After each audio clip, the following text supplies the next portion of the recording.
Yes people, good morning, good afternoon, good evening to all of you. कैसे हैं सब लोग? होप सो आप सब लोग बहुत बढ़िया रहेंगे। मैं बता दूं, मैं भी बहुत अच्छा हूं। तो ये हम हमेशा बोलेंगे, ठीक है? तो जब भी लेक्चर चालू होगा तो सबसे पहले अपन यही बोलेंगे, good morning, good afternoon, good evening to all of you. कैसे हैं सब लोग? होप सो आप सब लोग बहुत बढ़िया रहेंगे। मैं बता दूं, मैं भी बहुत अच्छा हूं। तो जो लोग यहाँ पे देख रहे हैं वो मुझे देख सकते हैं, जो लोग इधर उधर देख रहे हैं वो इतना दूर से आप मेरे को नहीं भी देखोगे तो चलेगा। आपके सामने जो स्क्रीन लगी हुई है वहां पे भी यही बंदा दिख रहा है। हाँ, दिख रहा है ना? तो वहां पे भी वो दिख रहा है, तो आप वहां पे देखोगे तो ज्यादा बेटर रहेगा, क्योंकि डायरेक्टली आप आई कांटेक्ट रहेगा, आप मुझे ही देख पाओगे। नहीं तो मेरे बहाने पता नहीं आप किस किस को देखने वाले हो करके, ठीक है? तो पहले दिन आके लोग अपॉर्चुनिटी ढूंढने लग गए होंगे। कुछ नहीं होने वाला, मैं बता दूं पहले ही। तो आप लोग जैसे आए थे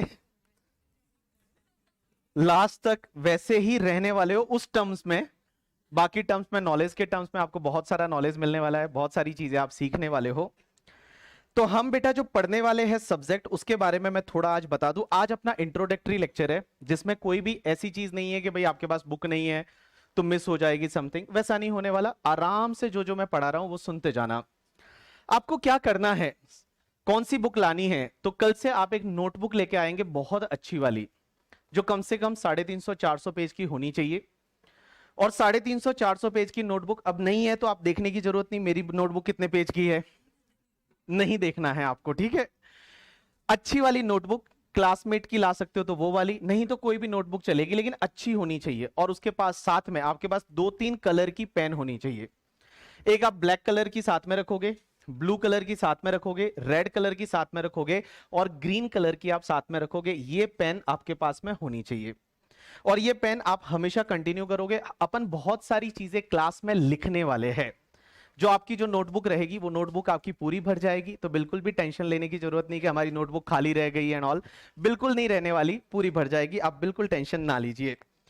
तो चलिए, हम जो पेपर डिस्कस करने वाले हैं, आप मुझे बताइए अपना पेपर नंबर कौन सा है? पेपर नंबर 2 है, 3 है या 4 है? तो पेपर नंबर 3। और पेपर नंबर 3 जो है उसका नाम है आपका टैक्सेशन। और ये जो पेपर है ना, इसके दो पार्ट है। एक तो तुम्हारा डायरेक्ट टैक्स है और एक तुम्हारा इनडायरेक्ट टैक्स है। तो डायरेक्ट टैक्स को मैं डीटी बोलूंगा बार बार, और इनडायरेक्ट टैक्स को मैं आईडीटी बोलूंगा। डायरेक्ट टैक्स और इनडायरेक्ट टैक्स, ये जो पेपर है ये आपका 100 मार्क का पेपर है। और 100 मार्क्स के पेपर में से डीटी है वो 50 मार्क्स कवर करेगा, और आईडीटी जो है वो भी कितने मार्क्स कवर करने वाला है? एक बात बताऊं, पुराने सिलेबस में एक चीज चेंज थी, क्या पता है आपको?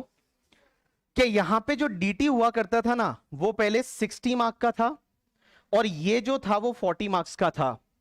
तो अपने को ऐसा लगता था कि यार डीटी जो है वो ज्यादा वेटेज वाला है, आईडीटी कम वेटेज वाला है। अब ऐसा नहीं है, दोनों ही आपके 50-50 मार्क्स के पेपर है, और 50 मार्क्स का डीटी और 50 मार्क्स का आईडीटी। और आईडीटी में आपको जीएसटी पढ़ाया जाएगा, और डीटी जो है उसमें मैं आपको इनकम टैक्स पढ़ाऊंगा। डीटी क्या होता है, आईडीटी क्या होता है, टैक्स क्या होता है, सब चीजें आज अपन डिस्कस करने वाले हैं। अब एक बात समझना सर, ये 100 मार्क्स का जो हमारा पेपर आएगा, क्या ये पूरा डिस्क्रिप्टिव रहने वाला है या इसमें मल्टीपल चॉइस क्वेश्चन भी मिलेंगे? आपको क्या लगता है, डिस्क्रिप्टिव या एमसीक्यूज भी रहने वाले हैं? एमसीक्यूज भी रहेंगे। कितना परसेंट? 30%। तो अगर मैं 30% की बात करूं तो डीटी में 50 मार्क्स का 30% कितना होता है?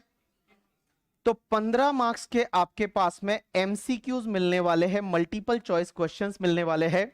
और बाकी का जो 35 मार्क्स का जो आपका पेपर रहेगा, वो आपका 35 मार्क्स का पेपर है, वो आपका डिस्क्रिप्टिव रहने वाला है करके, ठीक है? ये आपका डिस्क्रिप्टिव रहेगा, जिसमें आपको क्वेश्चंस को सॉल्व करना रहेगा। अब होता क्या है, सबसे पहला क्वेश्चन ये आता है कि सर एक बात बताइए, ये जो पेपर की आप बात कर रहे हो डायरेक्ट टैक्स की, इनकम टैक्स की, ये पेपर थियोरेटिकल पेपर है या प्रैक्टिकल पेपर है? तो मैं बता दूं, ये दोनों ही है। ये पेपर में थ्योरी भी है, प्रैक्टिकल भी है। जैसे लॉ है वो थियोरेटिकल पेपर है, अकाउंट जो है वो प्रैक्टिकल पेपर है, जिसमें आपको क्वेश्चन सॉल्व करने को मिलेंगे। ये एक ऐसा पेपर है जिसमें थ्योरी भी है और प्रैक्टिकल भी है, बट मेजर कंपोनेंट आपका प्रैक्टिकल रहेगा, जिसमें हम क्वेश्चंस वगैरह है वो अपन सॉल्व करने वाले हैं। तो मेजर पार्ट है वो आपका प्रैक्टिकली रहने वाला है। चलिए, आज ये सब्जेक्ट चालू करने से पहले हम एक बात करते हैं। एक बात बताइए, आपकी गवर्नमेंट जो है वो टैक्सेस क्यों लेती है? Why taxes? कोई बता सकता है गवर्नमेंट टैक्सेस क्यों लेती है? बताइए, ऑनलाइन वाले बच्चे तुम भी बता सकते हो गवर्नमेंट टैक्सेस क्यों लेती है? वाई? क्या कंट्री चलाने के लिए टैक्स लेती है, और कोई? डेवलपमेंट के लिए टैक्स लेती है, और कोई? पेइंग डेप्ट, गवर्नमेंट ने लोन ले रखे है, वो लोन को पे करने के लिए टैक्स लेती है, और कोई? गवर्नमेंट का रेवेन्यू है इसके लिए टैक्स लेती है, और कोई? सोशल वेलफेयर के लिए, सोफिस्टिकेटेड लैंग्वेज में बोले तो सोशल वेलफेयर के लिए, ठीक है, टैक्स लेती है। कोई बोल रहा है गवर्नमेंट करप्शन करने के लिए टैक्स लेती है करके, ठीक है। वाओ, अभी तक किसी ऐसे बच्चे ने नहीं बोला कि सर गवर्नमेंट टैक्स इसलिए लेती है जिससे कि सीए इंटरमीडिएट में पेपर डाल सके। नहीं तो अगर टैक्स नहीं लेती होती तो सीए इंटरमीडिएट में पेपर ही नहीं होता, सीए फाइनल में पेपर ही नहीं होता। तो क्या गवर्नमेंट इसके लिए टैक्स लेती है क्या? Right answer is government tax इसलिए लेती है क्योंकि आपने गवर्नमेंट को एक रेस्पॉन्सिबिलिटी दे रखी है। जब आप वोट देने गए थे 2019 में, उससे पहले भी आपने वोट दिया था 2014 में, तो गवर्नमेंट को एक रेस्पॉन्सिबिलिटी देके आए थे वोट देने के बाद कि इस कंट्री को रन करना है, इस कंट्री को डेवलप करना है, और उसके लिए रन करने के लिए, डेवलप करने के लिए पैसे की जरूरत पड़ती है। आपने देखा होगा पब्लिक वेलफेयर के लिए रोड कहां से बनाएंगे भाई? यहां पे जितना रेल है वो रेल कहां से बनाएंगे, मेट्रो कहां से बनाएंगे? तो उसके लिए पैसे की जरूरत पड़ती है और उसके लिए गवर्नमेंट टैक्स लेती है। अब मैं जो आपको पढ़ाने वाला हूं, अभी आपको लिखने की कोई जरूरत नहीं है, आप सिर्फ सुनते जाना, आपको सब चीजें समझ में आती जाएगी। तो गवर्नमेंट टैक्सेस क्यों लेती है? क्योंकि गवर्नमेंट को आपने एक रेस्पॉन्सिबिलिटी दे रखी है कि इंडिया को रन करना है, इंडिया को डेवलप करना है। और किसी भी कंट्री को रन करने के लिए, डेवलप करने के लिए दो चीजों की जरूरत होती है। आप एक बात बताओ, आपको अगर कोई रेस्पॉन्सिबिलिटी दे दी जाए कि आपको इंडिया को रन करना है, इंडिया को डेवलप करना है, तो आपको दो चीजों की जरूरत पड़ती है। एक तो होता है पावर चाहिए आपको, और दूसरा क्या चाहिए? पैसा। दूसरा क्या चाहिए? मनी चाहिए। तो एक तो पावर चाहिए और दूसरा चाहिए पैसा। बिना पावर के कुछ नहीं हो सकता। सोचो, अगर हमारी गवर्नमेंट है, उसको हम ऐसे ही वोट देके बोले इंडिया को डेवलप करना है, इंडिया को आगे बढ़ाना है, भाई उनको पावर तो देना पड़ेगा ना। बिना पावर के कोई कैसे कर सकता है यार कुछ भी काम? नहीं तो कोई भी मानेगा ही नहीं। अगर मान लो टैक्स भी लगाना है तो टैक्स लगाने की पावर तो होनी चाहिए, और पावर है तभी तो कुछ कर पाएंगे। अगर उनके पास पावर ही नहीं है, आज अगर मान लो हमारी सेंट्रल गवर्नमेंट है, स्टेट गवर्नमेंट है, उनको अगर बोलते हैं स्टेट गवर्नमेंट को कि महाराष्ट्र को डेवलप करना है, सेंट्रल गवर्नमेंट को बोलते हैं इंडिया को डेवलप करना है, आगे ले जाना है, बट पावर चाहिए ना। एक बात बताओ, गवर्नमेंट को पावर्स कहां दे रखी है? कोई बताएगा कहां दे रखी है? गवर्नमेंट जो चाहे वो डिसीजन ले लेती है। मोदी जी आके कुछ भी बोल देते हैं, मित्रों, भाइयों और बहनों, ये हो जाएगा, वो हो जाएगा, हम ये कर देंगे, वो कर देंगे। तो ये करने की पावर दे कहां रखी है? कहां दे रखी है? कॉन्स्टिट्यूशन ऑफ इंडिया में। अपने कॉन्स्टिट्यूशन ऑफ इंडिया में पावर दे रखी है कि गवर्नमेंट जो चाहे वो कर सकती है, जो चाहे वो। मिस गवर्नमेंट की जो भी पावर है, कोर्ट्स की जो पावर है, हाई कोर्ट की पावर है, सुप्रीम कोर्ट की पावर है, यहां ग्राम पंचायत की पावर है, म्युनिसिपलिटी की पावर है, ये सब पावर जो है वो दे रखी है कॉन्स्टिट्यूशन ऑफ इंडिया में। अब कॉन्स्टिट्यूशन ऑफ इंडिया में इनको पावर तो दे रखी है कि कॉन्स्टिट्यूशन ऑफ इंडिया में, कॉन्स्टिट्यूशन ऑफ इंडिया जो है, जो भारत का संविधान है, उधर पावर दे रखी है। तो क्या कॉन्स्टिट्यूशन ऑफ इंडिया में यह भी पावर दे रखी है कि हमारी गवर्नमेंट इनकम टैक्स ले सकती है? क्या यह पावर कॉन्स्टिट्यूशन ऑफ इंडिया में दे रखी है? आपको क्या लगता है कि हमारी गवर्नमेंट इनकम टैक्स ले सकती है? क्या यह पावर दे सकती है कॉन्स्टिट्यूशन ऑफ इंडिया में या नहीं दे रखी? यस। आपने अगर कभी सुना होगा तो कॉन्स्टिट्यूशन ऑफ इंडिया में आर्टिकल होते हैं। क्या होते हैं? आर्टिकल। आर्टिकल्स पता है आर्टिकल क्या होता है? आर्टिकल होते हैं, और उसमें एक आर्टिकल ऐसा है जिसकी एक 7th शेड्यूल है, और उसमें आपको पता रहेगा 3 लिस्ट दे रखी है। एक तो तुम्हारी यूनियन लिस्ट, एक तुम्हारी स्टेट लिस्ट, और एक तुम्हारी कॉन्करेंट लिस्ट। तो एक आर्टिकल है, आर्टिकल नंबर 7 करके, और sorry not article number 7, 7th schedule करके, ठीक है। और वो आर्टिकल जो है, उस आर्टिकल में ये पावर दे रखी है कि भैया क्या होता है कि 3 लिस्ट दे रही, एक दे दी यूनियन लिस्ट, एक दे दी स्टेट लिस्ट, और एक दे दी कॉन्करेंट लिस्ट। यूनियन लिस्ट में ऐसे मैटर दे रखे हैं कि जिसमें हमारी सेंट्रल गवर्नमेंट लॉ बना सकती है, जैसे मिलिट्री वगैरह है वो उसमें दे दी, इनकम टैक्स भी उसी में दे रखा है कि हमारी सेंट्रल गवर्नमेंट लॉ बना सकती है, वो आपकी यूनियन लिस्ट में दे रखा है। स्टेट लिस्ट में ऐसे मैटर दे रखे हैं जिसपे हमारी स्टेट गवर्नमेंट लॉ बना सकती है, और कॉन्करेंट लिस्ट में ऐसे मैटर दे रखे हैं जिसमें हमारी सेंट्रल गवर्नमेंट भी लॉ बना सकती है और स्टेट गवर्नमेंट भी लॉ बना सकती है। जैसे शादी वगैरह, ये शादी वगैरह ऐसी चीज है, मैरिज है वगैरह, तो उस पे लॉ जो है वो सेंट्रल गवर्नमेंट भी बना सकती है, स्टेट गवर्नमेंट भी बना सकती है। तो चलो एक काम करते हैं, हम एक बार कॉन्स्टिट्यूशन ऑफ इंडिया को देखते हैं कि ये कॉन्स्टिट्यूशन ऑफ इंडिया कहां दे रखा है। ये देखिए, ये आ गया कॉन्स्टिट्यूशन ऑफ इंडिया। आपको बोर्ड पे दिख रहा है कॉन्स्टिट्यूशन ऑफ इंडिया या नहीं दिख रहा है? दिख रहा है। तो ये कॉन्स्टिट्यूशन ऑफ इंडिया पे गए और कॉन्स्टिट्यूशन ऑफ इंडिया में यहां पे आप देखते हैं बहुत सारे आर्टिकल्स दे रखे हैं, और ये आर्टिकलशिप में आर्टिकल जो है वो आर्टिकल्स दे रखे हैं, यूनियन एंड इट्स टेरिटरी, दूसरा है सिटीजनशिप। तो ऐसे ही आर्टिकल चलते जाते हैं चलते जाते हैं चलते जाते हैं, और अपन आर्टिकल नंबर पे चलते हैं। तुम्हारा एक आर्टिकल होता है 246 करके, और आर्टिकल नंबर 246 में दे रखा है subject matter of the laws made by the parliament and the legislature of the state. Article number 246 है, और 246 आर्टिकल में यह बोला हुआ है कि यहां पे कुछ ऐसे मैटर है जिन मैटर पे आपकी सेंट्रल गवर्नमेंट या स्टेट गवर्नमेंट है वो लॉ बना सकती है। तो हम आर्टिकल नंबर 246 में जाते हैं पहले, क्या आर्टिकल नंबर 246 में क्या लिखा हुआ है। तो चलिए, ये कॉन्स्टिट्यूशन ऑफ इंडिया आपके 404 पेज का है, तो 404 पेज में आर्टिकल नंबर हम गए 246 पे, और 246 पे जाके वो देखते हैं कि क्या दे रखा है। तो यहां पे ये आ गया आर्टिकल नंबर 246। देखिए, ये आर्टिकल नंबर 246, 43 चल रहा है अभी तो यार, बहुत बड़ा है ना कॉन्स्टिट्यूशन ऑफ इंडिया। तो 246 पे आ गए, ये 243, 244, 244A, 245 एंड 246 करके देखिए यहां पे दे रखा है। और आर्टिकल नंबर 246 है, उसमें दे रखा है subject matter of law made by parliament and by the legislature states. Means यहां पे कुछ ऐसे सब्जेक्ट मैटर दे रखे हैं जिसपे हमारी पार्लियामेंट, पार्लियामेंट का मतलब होता है सेंट्रल गवर्नमेंट, और स्टेट ऑफ लेजिस्लेचर का मतलब होता है स्टेट गवर्नमेंट, वो लॉ बना सकते हैं। अब यहां पे इस आर्टिकल में 3 लिस्ट दे रखी है, बट 3 लिस्ट यहीं पे नहीं दी इन्होंने क्या किया, वो लिस्ट शेड्यूल में दे रखी है।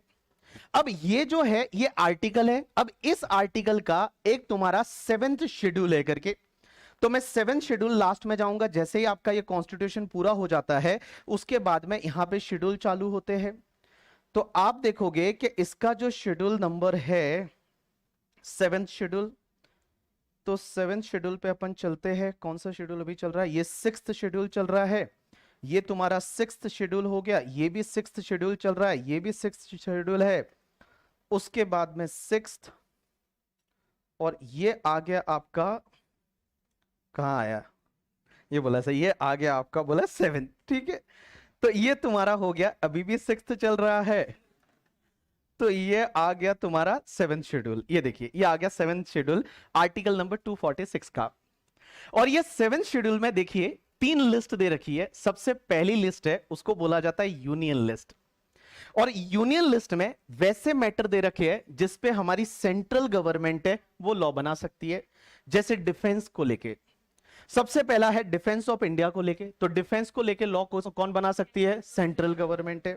मिलिट्री एयर फोर्सेस को लेके सेंट्रल गवर्नमेंट। अब इसी में अगर अपन जाते हैं तो एक एंट्री आती है, दैट इज एंट्री नंबर 82 करके। और देखिए एंट्री नंबर 82 में क्या दे रखा है, एंट्री नंबर 82 है, वो एंट्री नंबर 82 में आ गए, और यहां पे दे रखा है taxes on the income other than agriculture income.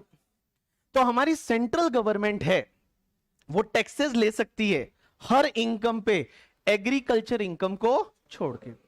India में आपको पता है एग्रीकल्चर इनकम पे टैक्स नहीं लगता, कितना भी कमाओ, कितना भी कमाओ, आपकी मर्जी है जितना कमाओ। आप 10 करोड़ अगर एग्रीकल्चर से कमाते हो तो भी इंडिया में एग्रीकल्चर इनकम पे टैक्स नहीं लगता है।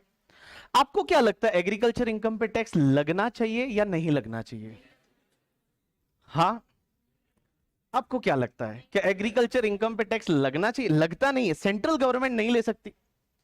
क्योंकि ये एंट्री क्या बोलती है, सेंट्रल गवर्नमेंट ले सकती है टैक्सेस ऑन इनकम, किसी भी इनकम पे टैक्स ले सकती है अदर देन एग्रीकल्चर इनकम। तो एग्रीकल्चर इनकम पे सेंट्रल गवर्नमेंट तो हमारी टैक्स नहीं ले सकती, क्या स्टेट गवर्नमेंट ले सकती है या नहीं? क्या स्टेट गवर्नमेंट है वो एग्रीकल्चर इनकम पे टैक्स ले सकती है या नहीं? सेंट्रल गवर्नमेंट तो नहीं ले सकती, क्योंकि इसमें तो पावर नहीं है।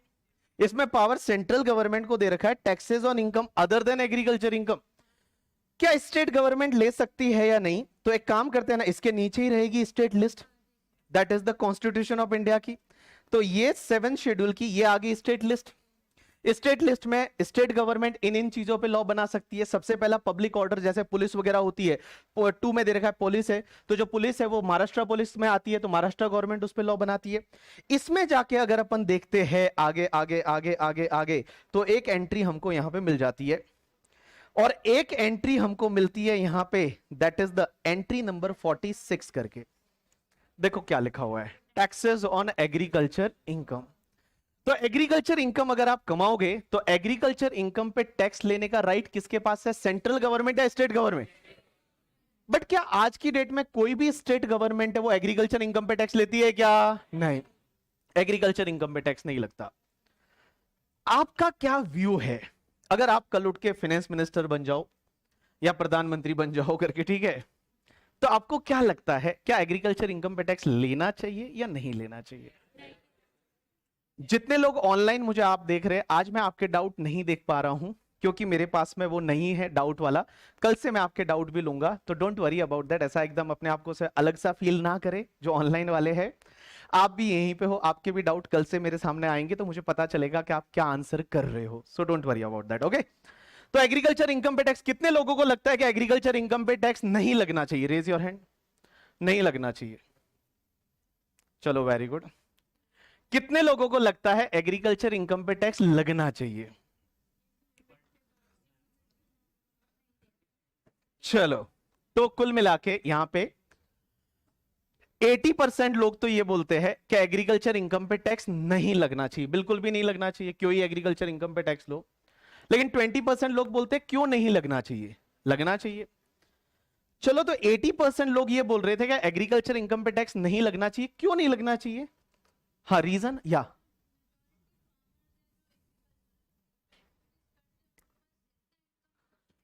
तो इतना इनकम की तो बात ही नहीं करते, ऐसे भी 7 लाख तक तो टैक्स नहीं लगता है नॉर्मली। अगर कोई गरीब किसान है, विदर्भ में रहता है मान लो, उसके पास ज्यादा इनकम नहीं है, हम उस पर टैक्स नहीं लेते ना। 7 लाख तक तो ऐसे भी एग्जामिशन है। क्या 7 लाख तक की इनकम पे टैक्स नहीं लगता? तो एग्रीकल्चर इनकम पे टैक्स क्यों नहीं लगना चाहिए?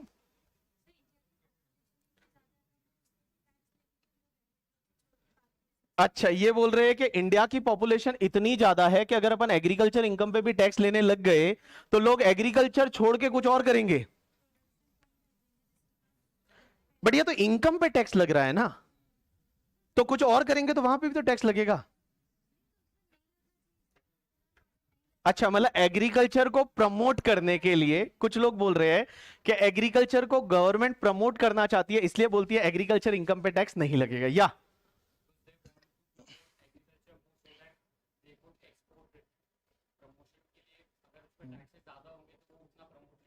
भाई ने पहले इंग्लिश बोलने की कोशिश की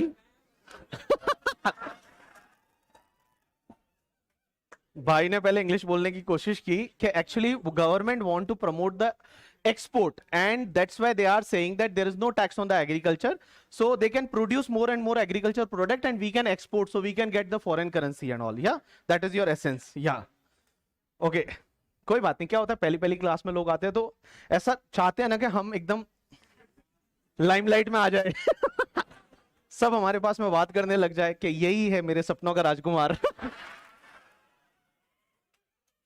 और ये गंदी सी आवाज निकाली ना, मैं बाहर फेंक दूंगा, पहले बता दो, ठीक है?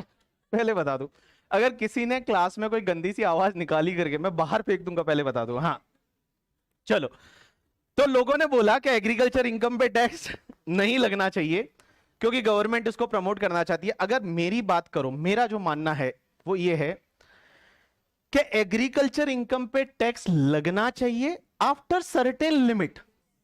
भाई लिमिट दे दो ना, 50 लाख रुपए की लिमिट दे दो कि किसान अगर साल का 50 लाख कमाता है वो टैक्स नहीं भरे, बट 50 लाख से ज्यादा कमाता है टैक्स क्यों ना भरे?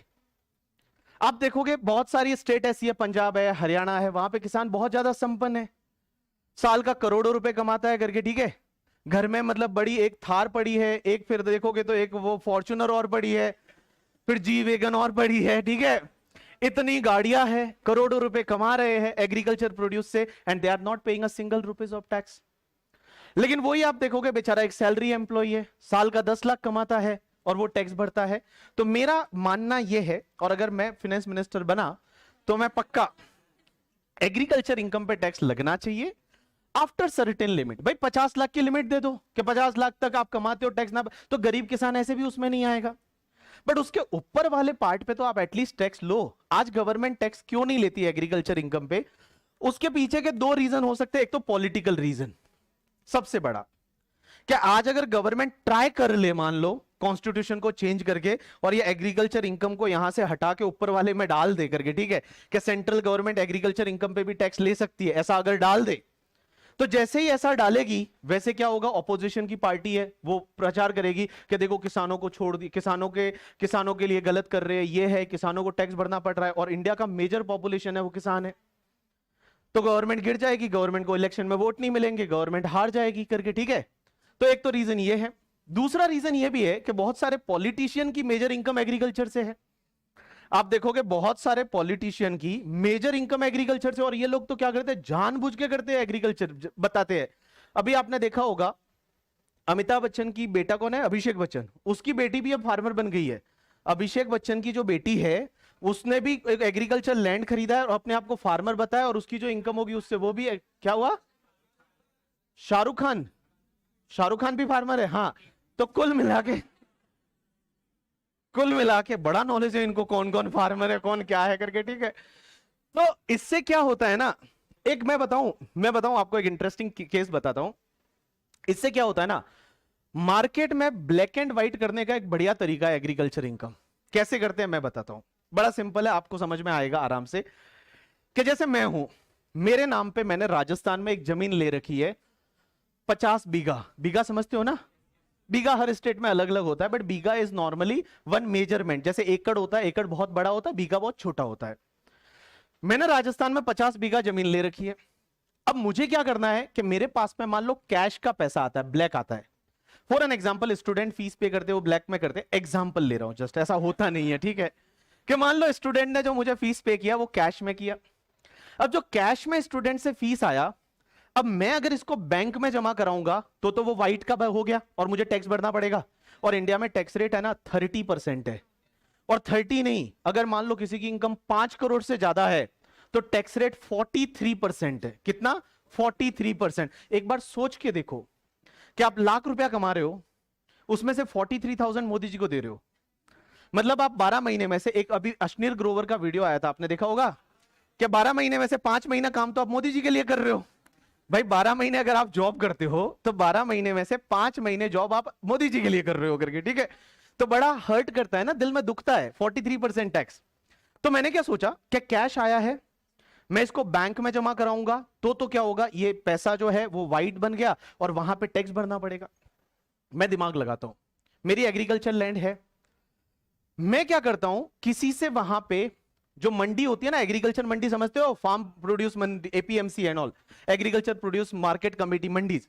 मैं मंडीज में किसी के पास जाता हूं और बोलता हूं कि मुझे ना बिल दे दो एक, और मार्केट में बिल मिलते हैं कि मैंने आपको एग्रीकल्चर प्रोड्यूस बेचा है, उसका मुझे बिल दे दो। तो मैंने उससे क्या किया, 50 लाख का बिल ले लिया कि मैंने इसको एग्रीकल्चर प्रोड्यूस बेचा है। बिल लेके मैं घर पे बैठ गया, अब वो 50 लाख मैंने एज इट इज बैंक में जमा करा लिए, और बैंक में जमा करा के मैंने बोला ये तो एग्रीकल्चर इनकम है।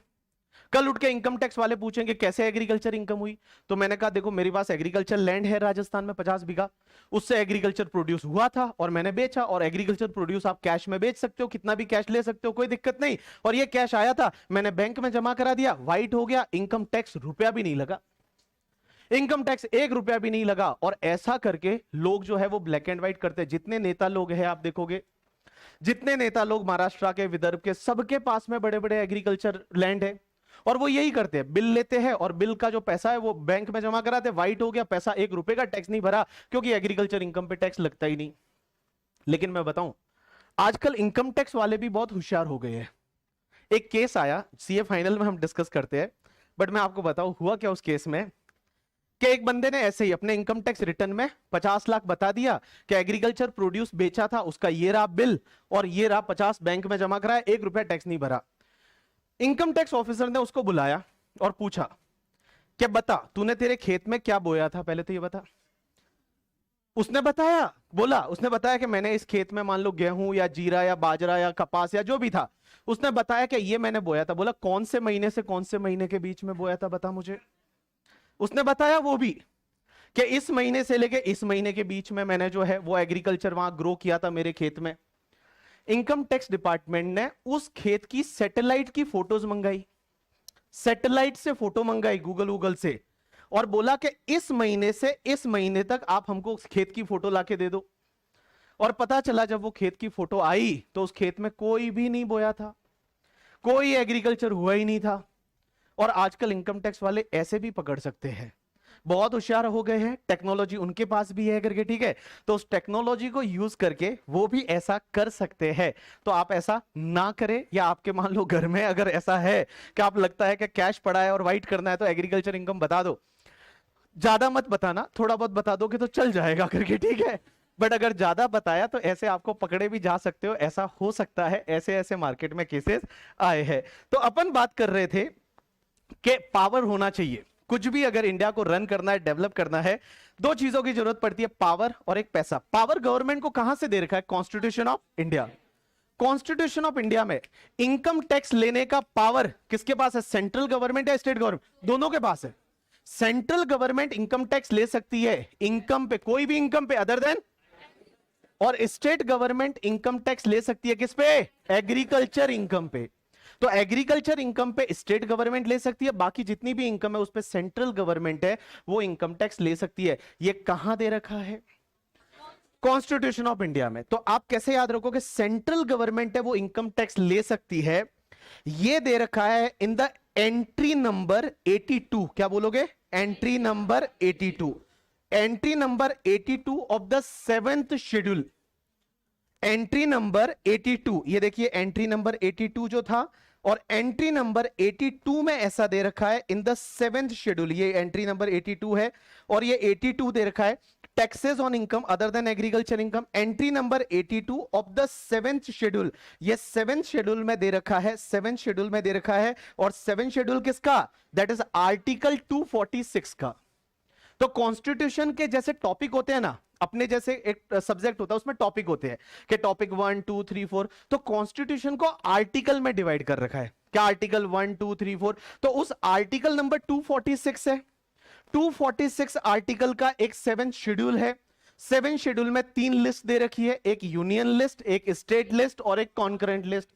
और यूनियन लिस्ट का एंट्री नंबर 82 बोलता है कि हमारी सेंट्रल गवर्नमेंट टैक्स ले सकती है on all type of income other than agriculture income. और स्टेट गवर्नमेंट जो है आपका एंट्री नंबर, स्टेट गवर्नमेंट का एंट्री नंबर कौन सा है, 46। एंट्री नंबर 46 में ऐसा दे रखा है कि टैक्स ले सकती है ऑन द एग्रीकल्चर इनकम। कौन ले सकती है, स्टेट गवर्नमेंट। तो चलिए अगर अपन इसकी बात करते हैं, पावर दे रखा है कॉन्स्टिट्यूशन ऑफ इंडिया में, और कॉन्स्टिट्यूशन ऑफ इंडिया में ये पावर कहां दे रखा है, तो मैं बताऊं आपका इनकम टैक्स ले सकती है, tax on income other than, other than agriculture income. और ये कहां दे रखा है, यूनियन लिस्ट में।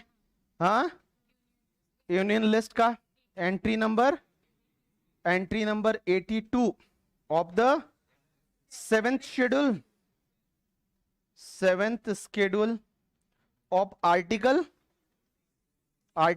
246। सो आर्टिकल 246 के 7th schedule entry number 82 union list में दे रखा है tax on income other than agriculture income. अब एक बात बताओ, एग्रीकल्चर इनकम पे टैक्स कौन ले सकता है, एग्रीकल्चर इनकम पे टैक्स ले सकती है हमारी स्टेट गवर्नमेंट, बट आजकल लेती नहीं है। और वो कौन सी एंट्री थी, entry number 46 of list 2। List 2, या मैं बोल सकता हूं स्टेट लिस्ट। स्टेट लिस्ट 2 है, उसकी एंट्री नंबर 46 में दे रखा है एग्रीकल्चर इनकम पे टैक्स ले सकती है हमारी स्टेट गवर्नमेंट। अब एक बात बताओ, गवर्नमेंट पैसा कहां से लाएगी? गवर्नमेंट पैसा कहां से, सीधा टैक्सेस लेगी क्या सीधा? हाँ, गवर्नमेंट पैसा कहां से लाएगी? गवर्नमेंट को चाहिए पैसा, पैसा कहां से लाएगी? चलो अपन किसी का एग्जाम्पल लेते हैं और एग्जाम्पल से समझने की कोशिश करते हैं कि गवर्नमेंट पैसा कहां से लाएगी। जैसे अपन एग्जाम्पल लेते हैं आप ही का, आपने इंग्लिश में बोला था आपका नाम सार्थक। एक बंदा है जिसका नाम है सार्थक। चलो इधर ध्यान दो सब लोग, बोर्ड पे ध्यान दो। ये है हमारा सार्थक, तो सार्थक का फोटो बना दे। हाँ सार्थक भैया, सार्थक पे ध्यान देना सब लोग। हाँ ये सार्थक है, सार्थक के हाथ पैर दोनों बना देते हैं।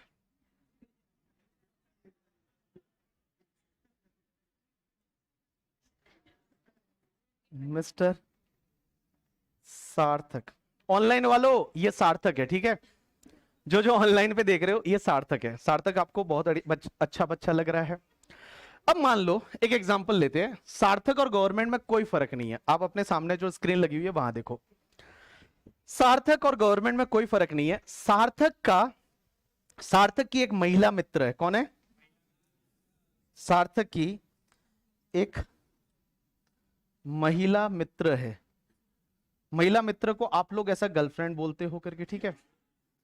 बाकी हमारे जमाने में महिला मित्र ही बोला करते थे कि महिला मित्र है, गर्लफ्रेंड है। अब क्या होता है ना, अगर आपकी गर्लफ्रेंड है, इन दोनों का अभी तक रिलेशनशिप चल रहा है थोड़ा बहुत, बट ये भी चाहते हैं इनके रिलेशन को डेवलप करें, इनके रिलेशन को रन करें। एक तो पावर चाहिए,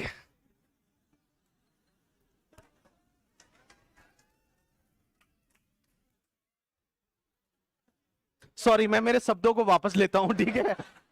वो गलत डायरेक्शन में जा रहा है मैं मेरे शब्दों को वापस लेता हूं। ये सार्थक है।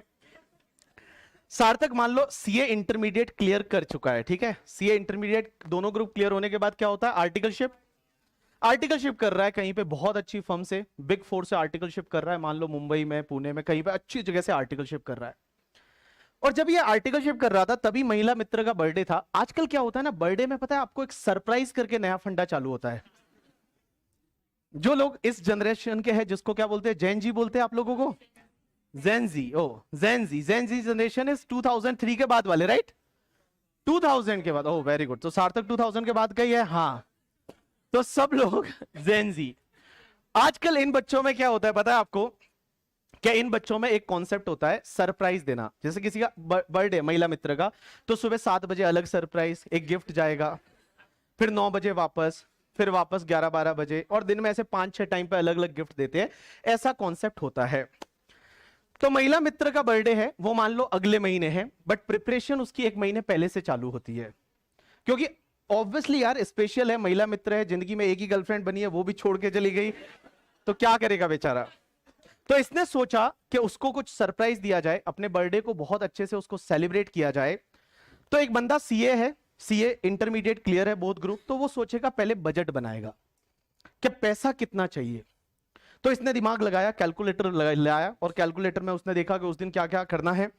तो उसमें सबसे पहले इसने सोचा कि हम जाएंगे यहाँ पे, कहाँ पे, एसएल वर्ड नहीं, वाटर किंगडम कौन सा है यहाँ पे आसपास में, पुणे के पास में, इमेजिका। हाँ इमेजिका। तो क्या मैं इमेजिका जाऊंगा? तो इमेजिका का दोनों का कितना टिकट का लगेगा? 1000 इमेजिका टिकट का, ट्रेवलिंग का और 1000 लग जाएगा। और वहां पे जाने के बाद केक वेक काटेंगे, थोड़ा पार्टी वार्टी करेंगे, और उस सब का बजट बना के इसको पता चला कि अपने को एटलीस्ट 7000 रुपीज तो चाहिए। अगर महिला मित्र का बर्थडे अच्छे से सेलिब्रेट करना है तो 7000 रुपीज चाहिए। आप मुझे बताइए ये सार्थक 7000 कहां से लाएगा? कहां से लाएगा सार्थक? ये 7000 कहां से लाएगा? हाँ चलो, हाँ यस ऑनलाइन वाले बच्चों, ये सार्थक 7000 कहां से लाएगा? तो सबसे पहला किसी ने बोला कि स्टाइपेंड मिलेगा ना इसको, क्योंकि अगले महीने है बर्थडे। तो अगले महीने जब बर्थडे आएगा उससे पहले पहले जब आर्टिकलशिप कर रहा है तो स्टाइपेंड भी तो आएगा। तो सबसे पहले पता चला कि चलिए 7000 में से कुछ तो स्टाइपेंड आ जाएगा। अब ये स्टाइपेंड है वो इसकी बिजनेस की इनकम है, या मैं बोल दूं इसका प्रोफेशन है करके, ठीक है। तो इसको आर्टिकलशिप कर रहा है, तो आर्टिकलशिप से स्टाइपेंड मिलने वाला है 3,000 रुपया। 3,000 मिनिमम है आजकल, नए में 3,000 मिनिमम है शायद, तो मिनिमम ही मिलेगा, तो 3,000 जो है वो इसको वहां से मिल जाएगा। अब एक बात बताइए, यहां पे शॉर्टफॉल है वो 4,000 और चाहिए। 4,000 कहां से लाएगा बताओ, कहां से लाएगा? सबसे पहले 4,000 कहां से लाएगा? पहले तो खुद का जो आर्टिकलशिप से आने वाला है वो आ गया, उसके बाद बाकी वाला 4,000 कहां से लाएगा? दोस्त से, सीधा दोस्त से बात जाएगा। ये बोल रहा है सेविंग, सेविंग हो गया। अब कहां सेविंग होती है यार, हम गरीब लोगों की आर्टिकलशिप में सेविंग की बात कर रहे हो करके, ठीक है, कुछ नहीं होने वाला सेविंग वगैरह। दूसरा कहां से लाएगा? दूसरा जो है, ये सीधी सी बात है, पेरेंट्स के पास जाएगा और अपने पेरेंट्स को जाके बोलेगा कि मम्मी मम्मी, ये बोलती है मम्मी मम्मी बहू का बर्थडे। भाई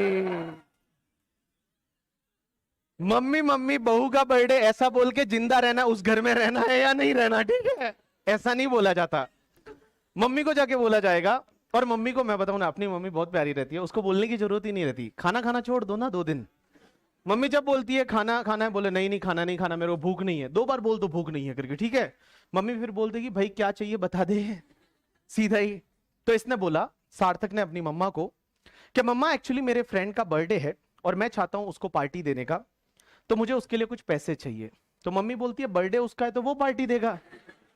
तो बोले नहीं मम्मी, हमारे केस में रिवर्स होता है कि बर्थडे उसका है और पार्टी हम लोग देते हैं। तो बोला अच्छा तुम पार्टी दे रहे हो, कितना पैसा चाहिए? अब मम्मी को ये बोल देना 4,000 चाहिए, तो मम्मी को हार्ट अटैक आ सकता है। 4,000 मतलब मम्मी 3 बार वापस उसको रिपीट कर करके बोले 4,000, ठीक है। हाँ, तो मम्मी को उसने बोला कि मम्मी है ना, हमको 2,000 चाहिए। तो मम्मी से आपने 2,000 मांगा, लेकिन मम्मी आपको जो है वो 2,000 मांगा है तो भी 1,500 ही देगी। तो सबसे पहले दूसरा, इस सार्थक ने पैसा है वो अपने पेरेंट्स से लिया और पेरेंट्स से 1,500 रुपया मिल गया। अब और शॉर्टफॉल चाहिए, कितना शॉर्टफॉल है अभी? 2,500 और चाहिए ना, 2,500। यस, क्या कैलकुलेशन है, कैलकुलेटर पे करोगे तो भी सेम आंसर आएगा। 7,000 माइनस 3,000 माइनस 1,500, कैलकुलेटर पे भी सेम आंसर आएगा। तो यहां पे 2,500 रुपए और चाहिए। 2,500 कहां से लाएगा तुम ही बताओ।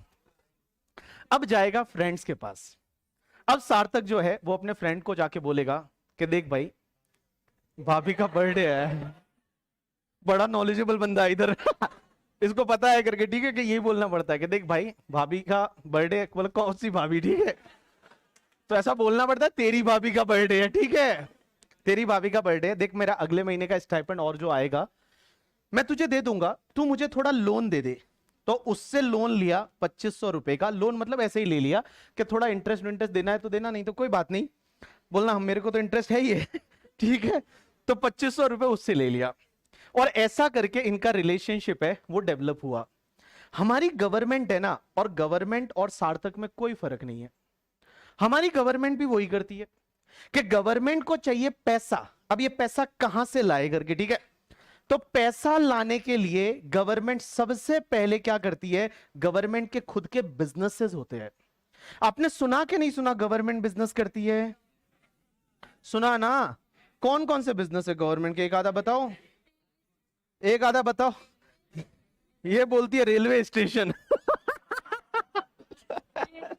अरे रेलवे ही बोल देती, रेलवे स्टेशन रेलवे स्टेशन करके, ठीक है। तो एक बात बताओ, गवर्नमेंट के खुद के बिजनेसेस है, कौन कौन से बिजनेसेस है? तो गवर्नमेंट सबसे पहले क्या करती है, पैसा जुटाने के लिए बिजनेसेस करती है।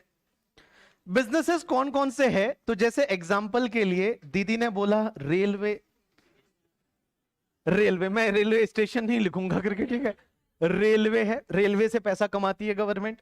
उसके साथ साथ आपने देखा होगा बहुत सारी कंपनियां हैं जो गवर्नमेंट की है। एग्जाम्पल के लिए जैसे BPCL, Bharat petroleum corporation limited. दूसरा आपने देखा हो बीएसएनएल, तो कुछ कमा के दे नहीं रही है। दूसरा एलआईसी, लाइफ इंश्योरेंस कॉर्पोरेशन। या फिर आपने देखा होगा इंडियन ऑयल कॉर्पोरेशन लिमिटेड, इसमें गवर्नमेंट का होल्डिंग है।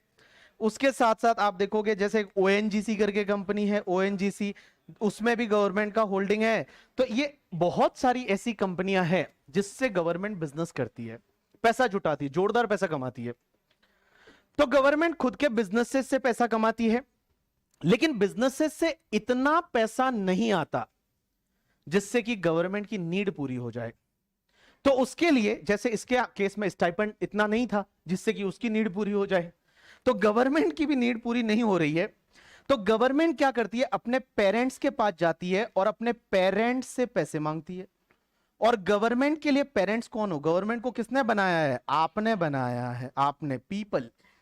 और ये लोग जो है, ये लोगों से पैसे लेती है गवर्नमेंट। कौन से फॉर्म में लेती है? In the form of the taxes. In the form of the taxes लेती है, लोगों से टैक्सेस लेती है, टैक्सेस लेती है। और एक बात बताओ, गवर्नमेंट की नीड तो भी पूरी नहीं हो रही है, तो गवर्नमेंट कहां क्या करती है? लोन लेती है। आपने देखा सार्थक लोन ले रहा था अपने फ्रेंड से, गवर्नमेंट भी लोन लेती है। जब इसकी नीड ही पूरी नहीं हो रही, भाई बिजनेसेस से इतना पैसा नहीं आ रहा है, लोगों से टैक्सेस ले रहे, उससे इतना पैसा नहीं आ रहा है, तो गवर्नमेंट क्या करती है? लोन लेती है। आपने सुना होगा वर्ल्ड बैंक से लोन लिया, आईएमएफ से लोन लिया करके, ठीक है। तो गवर्नमेंट क्या करती है, फिर उससे भी पैसा पूरा नहीं आता है तो लोन लेती है। और लोन में जैसे आईएमएफ से लोन ले लिया, या फिर वर्ल्ड बैंक से लोन ले लिया, या फिर किसी और कंट्री से लोन ले लिया। तो आपने देखा होगा जैसे श्रीलंका खत्म हो गया था, मेन रीजन क्या था? लोन। क्योंकि श्रीलंका के पास इतना पैसा ही नहीं था जिससे कि वो कंट्री को चला पाए, तो वो लोन लेते गए, चाइना से लिया, वर्ल्ड बैंक से लिया, उससे लिया, उससे लिया, और लोन लेते लेते लेते इतना डेट बढ़ गया उनके पास डेट को पे करने के लिए, इवन उसका इंटरेस्ट पे करने के लिए पैसा नहीं था, कंट्री खत्म हो गई। तो वही वाली बात है, सार्थक भी अगर मान लो रिलेशन डेवलप करने के लिए ज्यादा ही अगर फ्रेंड से लोन लेगा तो इसका रिलेशन तो ठहरेगा ही नहीं करके, ठीक है, और वो लोन ही पे नहीं कर पाएगा। तो सीधी सी बात है, हर कंट्री जो है वो देखो, टैक्स गवर्नमेंट क्यों लेती है? क्योंकि हमने उसको रन करने के लिए, डेवलप करने के लिए बोला है। और रन करने के लिए, डेवलप करने के लिए दो चीजों की जरूरत पड़ती है, one is the power and one is the पैसा। पावर आता है कॉन्स्टिट्यूशन ऑफ इंडिया से, और कॉन्स्टिट्यूशन में बोला है कि टैक्स ऑन इनकम, इनकम पे टैक्स ले सकती है हमारी central government other than agriculture income. ये कहां दे रखा है पावर? यूनियन लिस्ट में दे रखा है, entry number 82 of the 7th schedule of the article 246। और स्टेट गवर्नमेंट है वो एग्रीकल्चर इनकम पे टैक्स ले सकती है, entry number 46 of the state list जो है उसमें दे रखा है, वहां से टैक्स ले सकती है। पैसा कहां से लाएंगे? पैसा सबसे पहले गवर्नमेंट बिजनेस करेगी। बिजनेस जैसे railway, BPCL, LIC, ONGC, IOCL, इतनी बहुत सारी कंपनियां हैं जहां गवर्नमेंट बिजनेस करती है और इससे अपना पैसा जुटाती है। बट इससे जो पैसा जुटाया उससे इनकी नीड पूरी नहीं होती है, तो फिर लोगों से टैक्सेस लेती है, लोगों से टैक्सेस लेती है। जैसे दुबई वगैरह की अगर मैं बात करूं, दुबई के पास पैसा खूब है, क्योंकि उनके बिजनेसेस से उनको इतना पैसा मिल जाता है ना कि जिससे उनको अपने लोगों से टैक्स लेना ही नहीं पड़ता। आपको बताऊं, दुबई में इनकम टैक्स है ही नहीं, अभी लाया है करके, ठीक है, अभी पहली बार उन्होंने 5% इनकम टैक्स लाया है, अदरवाइज दुबई में टैक्स ही नहीं था। क्योंकि दुबई की गवर्नमेंट के इतने बिजनेसेस थे और वो बिजनेसेस से इतना पैसा कमा लेते थे कि उनको आगे जाने की जरूरत ही नहीं थी, इतना पैसा था उनके पास। लेकिन अभी उनको थोड़ी जरूरत पड़ रही है तो उन्होंने फिर टैक्सेस लगा लिया। अब देखो टैक्सेस से भी पूरा नहीं पड़ेगा तो फिर जाके और वो लोन लेंगे। तो अल्टीमेटली ये 3 स्टेप है, पहले खुद के बिजनेस से कितना जुटा पाते हैं, फिर पेरेंट्स से लेते हैं और उसके बाद लोन लेते हैं। अब एक बात समझना, इंडिया में जो टैक्सेस होते हैं ना, वो टैक्सेस 2 तरीके के होते हैं। एक तो होता है तुम्हारा डायरेक्ट टैक्स और एक होता है तुम्हारा इनडायरेक्ट टैक्स। कोई मुझे बता सकता है डायरेक्ट टैक्स और इनडायरेक्ट टैक्स में फर्क क्या है? एक होता है डायरेक्ट टैक्स और एक होता है तुम्हारा इनडायरेक्ट टैक्स। ये लो, ये डायरेक्ट टैक्स और एक होता है इनडायरेक्ट टैक्स। क्या फर्क होता है डायरेक्ट टैक्स में और इनडायरेक्ट टैक्स में? डायरेक्ट टैक्स, या डायरेक्ट टैक्स इनकम पे लगता है और indirect tax goods and services पे। ऐसा फाउंडेशन में था क्या? ये 12th में था? झूठ मत बोलो, ये कहीं ना कहीं तो था। नहीं था? ऐसे ही तुमको पता चल गया? वाह, अच्छा नाम से पता चला। क्या अभी तो बताया था आपने, डायरेक्ट टैक्स मतलब इनकम टैक्स, इनडायरेक्ट टैक्स मतलब जीएसटी। ओ, जहां पे ऐसे नाम मत पता है, ऐसा होता है ना, अपने बीकॉम के एग्जाम में अपन यही करते हैं, पता है, बीकॉम के एग्जाम में कोई क्वेश्चन आया, उसका अपने को कुछ नहीं पता, लेकिन वो लिखा हुआ क्या है, अगर वो क्वेश्चन समझ लिया ना कि इस क्वेश्चन का मतलब है क्या, तो भाई साहब आधा पेज आप उस पर लिख के आ जाओगे। आधा पेज उस पर लिख के आओ और एग्जामिनर मार्क्स भी दे देता है उसमें कि कुछ अच्छा ही लिखा होगा करके, ठीक है, इतना सारा लिखा है तो कुछ अच्छा ही लिखा होगा। तो वैसा है। तो अपन बात कर रहे हैं डायरेक्ट और इनडायरेक्ट टैक्सेस की। क्या फर्क है दोनों में मैं बताऊं। डायरेक्ट टैक्स क्या होता है ना, कि ऐसा टैक्स है जो जिसका टैक्स है उसी से लिया जाता है, that is called direct tax. मतलब मान लो मेरा जो टैक्स है, इनकम टैक्स वाले आएंगे मुझे बोलेंगे टैक्स भर, मेरा टैक्स मैं गवर्नमेंट को भर दूंगा, that is direct tax, directly मेरे पे ही लगता है। इनडायरेक्ट टैक्स क्या होता है, कि इनडायरेक्टली कलेक्ट किया जाता है, that is called indirect tax. Example लूंगा, आप समझने की कोशिश करिएगा। अगर मैं डायरेक्ट टैक्स की बात करूं तो डायरेक्ट टैक्स में आपका आता है एक तो इनकम टैक्स, इनकम टैक्स आता है। अब एक बात समझना, ये इनकम टैक्स है, ये डायरेक्ट टैक्स है। एक और पहले हुआ करता था वेल्थ टैक्स, वेल्थ टैक्स जो अभी नहीं रहा। पहले आपको होता है वेल्थ टैक्स था। वेल्थ टैक्स क्या होता था पता है, कि अगर आपके पास किसी लिमिट से ज्यादा वेल्थ है, उसमें लिमिट थी कि 30 लाख से ज्यादा अगर आपके पास पैसा है, वेल्थ है, तो हर साल 1-1% गवर्नमेंट को पे करते जाओ। हर साल एवरी ईयर आपको 1-1% गवर्नमेंट को पे करना है, that is wealth tax. But अभी वेल्थ टैक्स नहीं रहा, पहले था करके, बट फिर उसको हटा दिया, वेल्थ टैक्स को हटा दिया। इंडिया में वेल्थ टैक्स अभी नहीं है, सिर्फ इनकम टैक्स है। इनकम टैक्स क्या होता है, कि आपकी जो इनकम है उस इनकम पे टैक्स भरना है, इनकम टैक्स। ये डायरेक्ट टैक्स है, मींस आपका टैक्स आप ही को भरना है, that is income tax. Indirect taxes क्या होते हैं, कि भैया टैक्स आपका है लेकिन आप गवर्नमेंट से को नहीं भरते हो, कोई और ही भरता है। जैसे मैं एक एग्जांपल लेता हूं, मान लो एक स्टूडेंट है जिसका नाम है सार्थक। सार्थक ने क्या किया, यहां पे एडमिशन लिया, और जब इसने एडमिशन लिया तो एडमिशन में मान लो इसने 10,000 रुपीज का फीस पे किया। और ये फीस जो पे किया 10,000 का, इसके साथ साथ में इसने जीएसटी भी पे किया 1,800 रुपए। तो इसने टोटल 10,800 है, वो मान लो हमको पे कर दिया बीबी वर्चुअल्स प्राइवेट लिमिटेड कंपनी को। इस कंपनी को उसने अपना फीस पे किया 10,800। अब ये 10,800 है, ये उसने बीबी वर्चुअल्स प्राइवेट लिमिटेड को दिया, जिसमें आपका फीस है वो 10,000 है, 1,800 रुपए जीएसटी है, 10,800 है। ये बीबी वर्चुअल्स प्राइवेट लिमिटेड इसमें से 1,800 रुपए जो है वो किसको दे देगी, सेंट्रल गवर्नमेंट को। 1,800 रुपए जो टैक्सेस का है वो सेंट्रल गवर्नमेंट को दे देंगे, मींस हम जाके और ये मोदी जी को देने वाले हैं। ये 1,800 रुपए है, हम मोदी जी को दे देंगे, दैट इज इनडायरेक्ट टैक्सेस। देखो आपको आके डायरेक्टली मोदी जी ने नहीं पकड़ा कि हर किसी को बाहर से पकड़े दे 1,800 रुपए दे, ऐसा नहीं किया।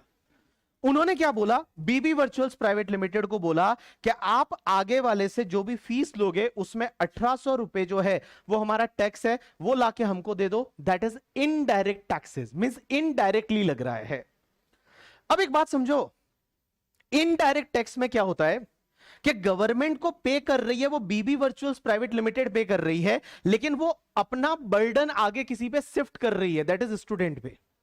अपना जो बर्डन है वो बर्डन आगे शिफ्ट कर रही है, स्टूडेंट पे शिफ्ट कर रही है, और स्टूडेंट से कलेक्ट करके और फिर आगे पे कर रही है, that is the indirect taxes. तो डायरेक्ट टैक्सेस तो क्या होता है, कि जिसका टैक्स है ना वो उसी को पे करना पड़ता है। मान लो मेरा टैक्स है, मेरे से ही ले लेंगे। बट इनडायरेक्ट टैक्सेस जिससे ले रहे हैं ना, वो क्या करता है, उसका बर्डन आगे शिफ्ट कर देता है, अल्टीमेट कंज्यूमर पे शिफ्ट कर देता है। जो अल्टीमेट उस गुड्स को या सर्विस को कंज्यूम कर रहा है उस पे वो बर्डन है वो शिफ्ट हो जाता है, दैट इज इनडायरेक्ट टैक्सेस। और इनडायरेक्ट टैक्सेस में आपका एग्जांपल है वो जीएसटी है, या फिर कस्टम ड्यूटी है, एक्साइज ड्यूटी है। और ये जो इनडायरेक्ट टैक्सेस होता है ना, ये नॉर्मली लगता है गुड्स पे एंड सर्विसेज पे। जो गुड्स एंड सर्विसेज पे इनडायरेक्ट टैक्स लगता है और इनकम पे एंड वेल्थ पे है वो आपका डायरेक्ट टैक्स लगता है। मुझे एक बात बताओ, गवर्नमेंट को कौन सा टैक्स कलेक्ट करना इजी पड़ता होगा, इजी?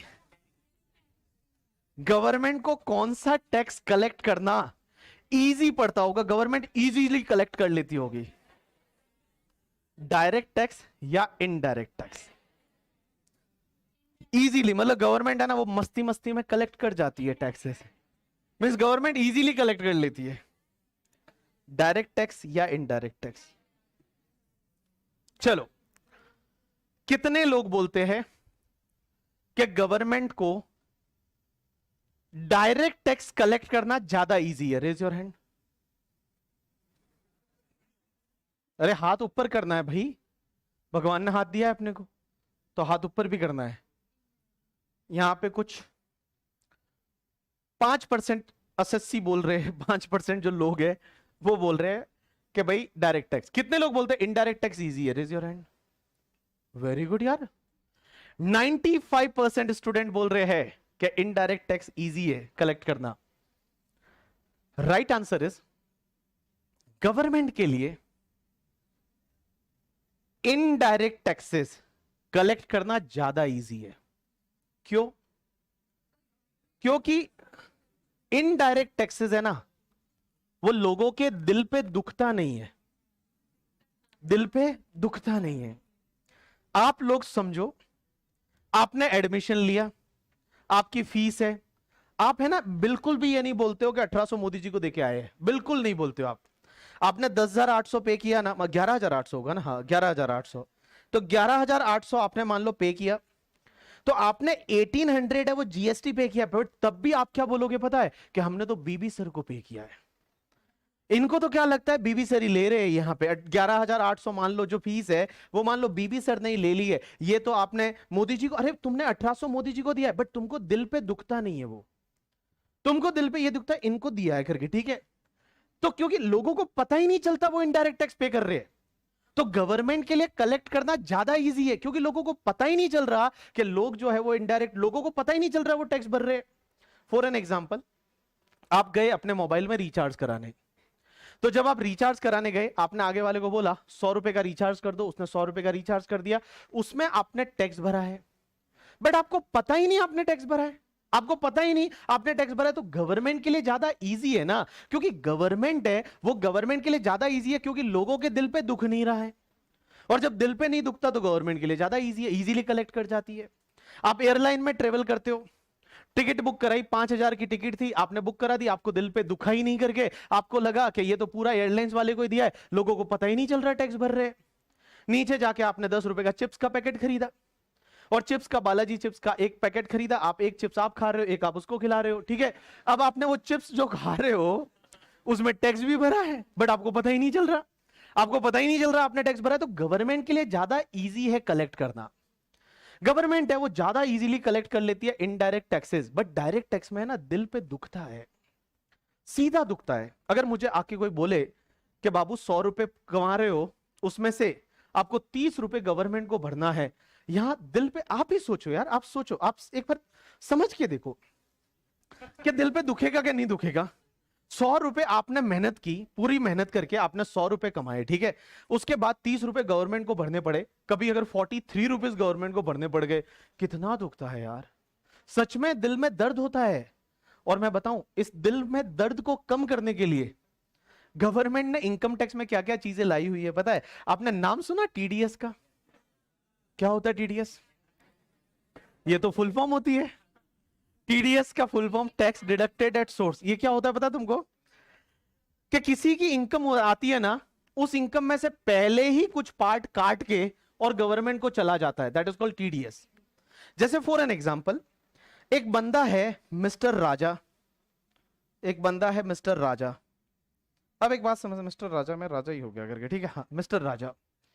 तो एक बंदा है मिस्टर राजा, और ये राजा कहीं पे मान लो जॉब करता है, कहीं पे जॉब करता है। तो जब ये जॉब करता है, इसको सैलरी मिल रही है एक कंपनी से, मान लो रिलायंस इंडस्ट्रीज लिमिटेड से, और इसको 50 लाख रुपए की सैलरी है, और ये 50 लाख की सैलरी में पे उसका अगर साल का टैक्स बनता है, फॉर एन एग्जांपल उसका टैक्स बनता है 12 लाख रुपया, तो ये रिलायंस क्या करेगी पता है? उसको पूरा 50 लाख का पेमेंट नहीं करेगी, इस 50 लाख में से 12 लाख रुपीस का अगर टैक्स बनता है तो ये टैक्स काट दिया जाएगा, और इसको बोला जाता है टीडीएस, इसको बोला जाता है टीडीएस। और बाकी वाला 38 लाख है वो राजा को पे किया जाएगा, तो राजा का टैक्स पहले ही कट जाएगा। This concept is called TDS.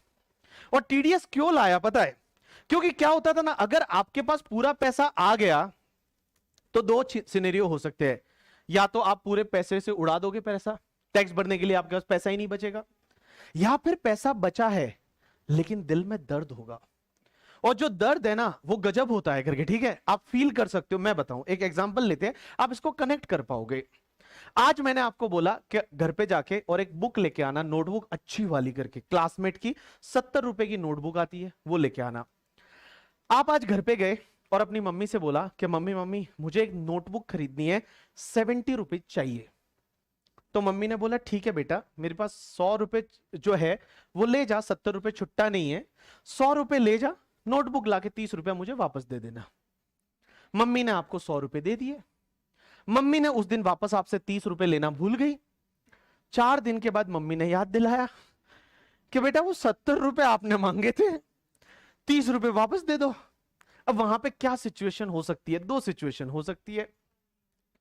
या तो आप ऐसा रिप्लाई करोगे कौन सा 30 रुपया, वो तो मैंने बड़ा भाव खा लिया करके, ठीक है, मीन्स आपके पास वो 30 रुपए देने के लिए है ही नहीं। या दूसरा, आपके पास है, आप उसको दोगे 30 रुपया, बट कैसे दोगे पता है? आप पहले वॉलेट निकालोगे अपना और बोलोगे 30 रुपया, क्योंकि अंदर रहेगा ही 30 रुपया। वो 30 रुपया ऐसे निकाल के और उसके सामने पटकोगे, लो ये तुम्हारा 30 रुपया करके, ठीक है, ये लो तुम्हारा 30 रुपया। क्या मुझे छोड़ समझा है? मैं क्या खा के चला जाऊंगा? मैं क्या ललित मोदी हूं? ठीक है, मैं क्या खा के यूरोप चला जा रहा था, यूके इंग्लैंड चला जा रहा था? मैं तुम्हारा ही तो बेटा था, 30 रुपया दे ही देता ना। मतलब आपको इतना बुरा लगेगा ना। शायद मम्मी ने उस दिन 100 रुपए की जगह 70 ही दिया होता ना, तो इतना बुरा नहीं लगता जितना 100 देके 30 मांगना बुरा लगता है। सेम लोगों के साथ भी यही होता है कि अगर उनको पूरी इनकम दे दी जाए ना, ठीक है, तो बाद में जाके बड़ा पाव खा लेंगे। अगर मान लो इसको, राजा को जो जॉब कर रहा है, इसको 50 लाख का पूरा सैलरी दे दिया जाए, तो भाई साहब ये बड़ा पाव खा लेगा। 50 लाख का टैक्स भरेगा ही नहीं, या टैक्स भरेगा उस टाइम पे क्या करेगा? कुछ ना कुछ चिटिंग करेगा, कुछ ना कुछ चिटिंग करने का मन करेगा, उसमें कुछ ना कुछ उसको पैसे देने के, मतलब उसको इतना दिल में दर्द होगा ना। तो इसके लिए गवर्नमेंट ने टीडीएस कॉन्सेप्ट लाया कि जिससे आपको जो इनकम आती है उसमें कुछ ना कुछ पैसा पहले ही काट दिया जाए, कुछ ना कुछ पैसा पहले ही काट के गवर्नमेंट को जमा करा दिया जाए। That concept is called TDS. हम जैसे जैसे पढ़ेंगे टीडीएस करके, लास्ट में एक टॉपिक आएगा आज से 2 महीने के आसपास करके, ठीक है, तब अपन टीडीएस के बारे में पढ़ेंगे, कौन कौन से पेमेंट पे टीडीएस कटता है, कौन सी रेट से कटता है, कब कटता है, कैसे कटता है, वो अपन देखेंगे करके, ठीक है। चलो अब मुझे एक बात बताओ, अपन बात कर रहे हैं डायरेक्ट टैक्स इनडायरेक्ट टैक्सेस की। तो इनडायरेक्ट टैक्स कलेक्ट करना इजी है क्योंकि लोगों के दिल पे दर्द नहीं होता। डायरेक्ट टैक्स में सीधा चुभता है करके, ठीक है, सीधा दर्द होता है। मुझे एक बात बताओ, गवर्नमेंट को, इंडियन गवर्नमेंट को ज्यादा रेवेन्यू किससे होता होगा? डायरेक्ट टैक्सेस से इनडायरेक्ट टैक्सेस? ज्यादा रेवेन्यू, गवर्नमेंट को ज्यादा पैसा कहां से मिलता होगा? डायरेक्ट या इनडायरेक्ट टैक्सेस से? ऑनलाइन वाले बच्चों बताओ, डायरेक्ट या इनडायरेक्ट, किससे ज्यादा रेवेन्यू होता होगा? ये कैमरे में देख रही है, जैसे कैमरे में बच्चा रिप्लाई कर लेगा करके, ठीक है। डायरेक्ट या indirect? Right answer is, right answer is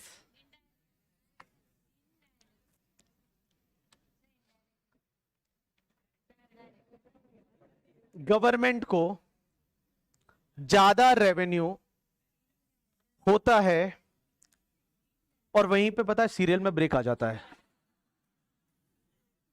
कि मीर मर गया। उसके बाद में पता चलता है वो तो सपने में था। ओ भाई साहब, अगले एपिसोड में मम्मी रो रही है कि मीर मर गया। तो मेरा जो बचपन था, मेरे बचपन में मैंने 2 सीरियल की वजह से बहुत ज्यादा मिस किया। एक तो सीरियल आता था कसौटी जिंदगी की, उसमें कोई प्रेरणा करके आती थी, भाई साहब उसका 2 के साथ अफेयर था, एक अनुराग के साथ था और एक और था दूसरा कोई, ठीक है, 2 था, मिस्टर बजाज, हाँ, उसके साथ दूसरा अफेयर था। तो वो मेरी मम्मी देखती थी। और एक आता था उसके बाद कुमकुम करके, 9 बजे आता था कुमकुम।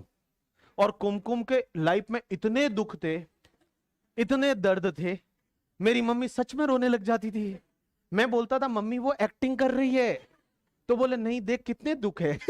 घर किसी ने ले लिया, कहीं और रोड पे रह रहे। मैंने कहा मम्मी वो एक्टिंग कर रही है, उनका काम है ये। बोले नहीं जो भी है बट तो भी है ना करके, ठीक है। भाई साहब, तो ज्यादा गवर्नमेंट को जो रेवेन्यू होता है वो डायरेक्ट टैक्सेस से होता है, इनडायरेक्ट टैक्सेस से? Right answer is indirect taxes से। Right answer is indirect taxes से गवर्नमेंट को ज्यादा रेवेन्यू डायरेक्ट टैक्स से नहीं होता, इनडायरेक्ट से होता, बट ज्यादा फर्क नहीं है, ज्यादा फर्क नहीं है आज की डेट में, बट तो भी इनडायरेक्ट टैक्सेस से ज्यादा रेवेन्यू होता है, क्योंकि हर किसी पे लगता है ना इनडायरेक्ट टैक्स, हर किसी पे। एक बात बताओ, मैं जैसे हूं, मैं मान लो 2.5 लाख से ज्यादा कमाता हूं, तो मेरे को इनकम टैक्स लगता है, तुमको नहीं लगता, बट तुमको इनडायरेक्ट टैक्सेस तो लगता है ना यार। तुमको आज के बाद कोई भी बोले ना ऐसा करके, ठीक है, कि गवर्नमेंट के खिलाफ कुछ नहीं बोलने का, तुम टैक्स भरते नहीं हो, ये नहीं भरते हो, बोलना मैं रोज भरता हूं, चिप्स खाता हूं तो भी भरता हूं करके, ठीक है, मेरे पास बोलने का हक है। आप सब लोग टैक्स भरते हो इस दुनिया में, इंडिया में ऐसा कोई भी पर्सन नहीं है जो ये बोले कि मैं टैक्स नहीं भरता, आप टैक्स भरते हो। तो टैक्स बेस बहुत बड़ा है इनडायरेक्ट टैक्सेस का, हर चीज पे इनडायरेक्ट टैक्स लगता है, हर चीज पे जीएसटी लगता है, तो जीएसटी का रेवेन्यू ज्यादा है। अब एक बात समझना, इनकम टैक्स जो डायरेक्ट टैक्स होता है ना, वो प्रोग्रेसिव इन नेचर है, और ये जो इनडायरेक्ट टैक्सेस है ना, वो रिग्रेसिव इन नेचर है। प्रोग्रेसिव इन नेचर का मतलब होता है कि जैसे जैसे आपकी इनकम बढ़ती जाएगी, वैसे वैसे आपका टैक्सेस भी बढ़ता जाएगा, और अगर आप कुछ नहीं कमा रहे हो तो कुछ टैक्स नहीं भरना। आज की डेट में अपन पढ़ेंगे कि अगर आप 7 लाख तक कमा रहे हो तो आपको कोई टैक्स नहीं लगता, बट ज्यादा कमा रहे हो, 10 लाख कमा रहे हो तो ज्यादा टैक्स भरो, 20 लाख कमा रहे हो और ज्यादा भरो, 1 करोड़ कमा रहे हो और ज्यादा भरो, 5 करोड़ ज्यादा कमा रहे हो और ज्यादा भरो। That is progressive in nature, आपकी इनकम बढ़ेगी, आपका टैक्स भी बढ़ेगा। लेकिन जो तुम्हारा इनडायरेक्ट टैक्स होता है ना, वो रिग्रेसिव इन नेचर है, मींस उसका आपकी इनकम से कोई लेना देना नहीं है। आप अगर 10 रुपया कमा रहे हो और 10 रुपए का चिप्स खाने गए तो भी आपको उतना ही टैक्स लगेगा, और मुकेश अंबानी का जो बेटा है, अगर मान लो वो 10 रुपए का चिप्स खरीदने गया तो भी वो भी उतना ही टैक्स भरेगा। तो आप अगर चिप्स खरीद रहे हो उतना ही टैक्स भर रहे हो, मुकेश अंबानी का लड़का चिप्स खरीद रहा है उतना ही टैक्स भर रहा है। That is called regressive in nature. तो रिग्रेसिव इन नेचर का मतलब होता है आपकी इनकम से उसका कोई लेना देना नहीं है, आपकी इनकम से कोई लेना देना नहीं है, that is regressive in nature. Progressive in nature मतलब जैसे जैसे इनकम बढ़ेगी वैसे वैसे आपका टैक्स बढ़ता जाएगा, that is called progressive in nature. चलिए मुझे एक बात बताइए, हम जो पढ़ने वाले हैं वो इनकम टैक्स पढ़ने वाले हैं, बट मुझे ये बताइए हम इनकम टैक्स एक्ट पढ़ने वाले हैं या इनकम टैक्स लॉ पढ़ने वाले हैं? इनकम टैक्स लॉ पढ़ने वाले हैं या इनकम टैक्स एक्ट पढ़ने वाले? क्या फर्क है एक्ट और लॉ में?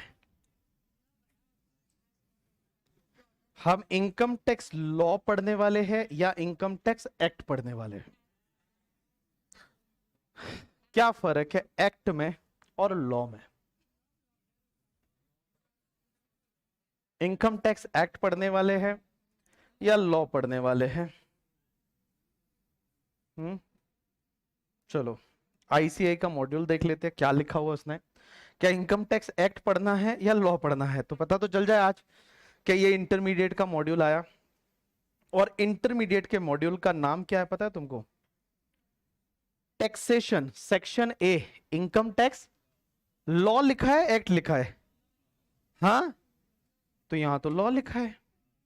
तो मुझे बताइए ये section A income tax law पढ़ने वाले हैं, अभी थोड़ी देर पहले सब लोग बोल रहे थे हम तो एक्ट पढ़ने वाले हैं, बट मॉड्यूल में देखिए ये सबसे पहले दे रखा टैक्सेशन, और टैक्सेशन में पहला मॉड्यूल सबसे पहले दे रखा इनकम टैक्स लॉ पढ़ने वाले हैं। तो मैं तुमको एक्ट पढ़ाऊं या लॉ पढ़ाऊं? हाँ,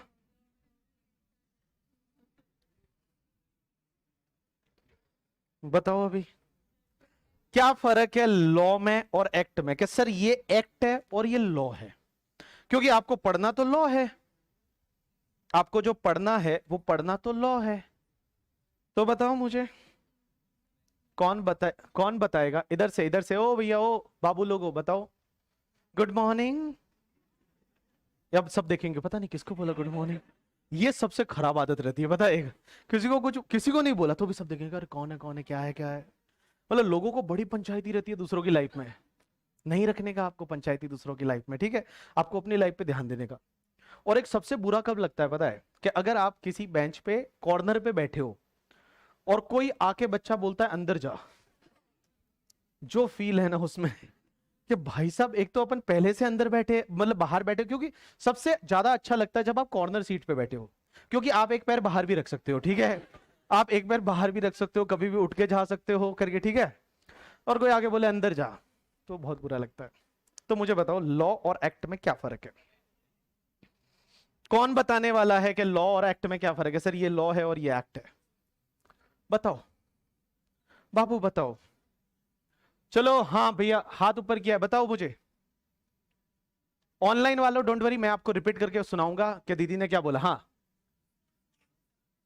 लॉ में सब कुछ आता है, rules regulation provision case study. Act is a part of law. और कोई इधर से? हाँ, लॉ इंप्लीमेंटेशन करता है, एक्ट क्या करता है? Rules and regulation. और कोई इधर से? इधर से भी बता दो तो फिर आगे बढ़ते हैं। हाँ सर आप बताइए। Law is a broader perspective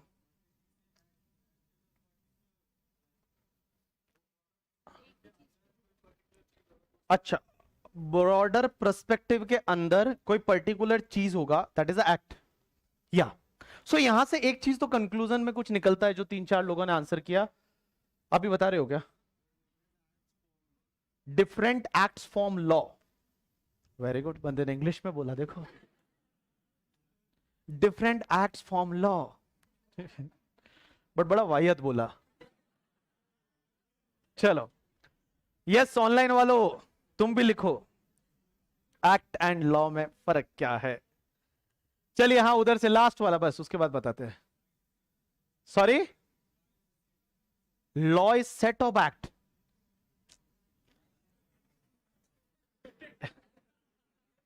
law is set of act, मतलब बंदा इंग्लिश में बोल रहा है देखो, law is set of act, और सोफिस्टिकेटेड वर्ड में उसने बोला कुछ ऐसा। और कोई? देखो इंग्लिश बोलने से कुछ नहीं होता है, ठीक है, बिकॉज वो इंग्लिश ही नहीं देखती है सिर्फ।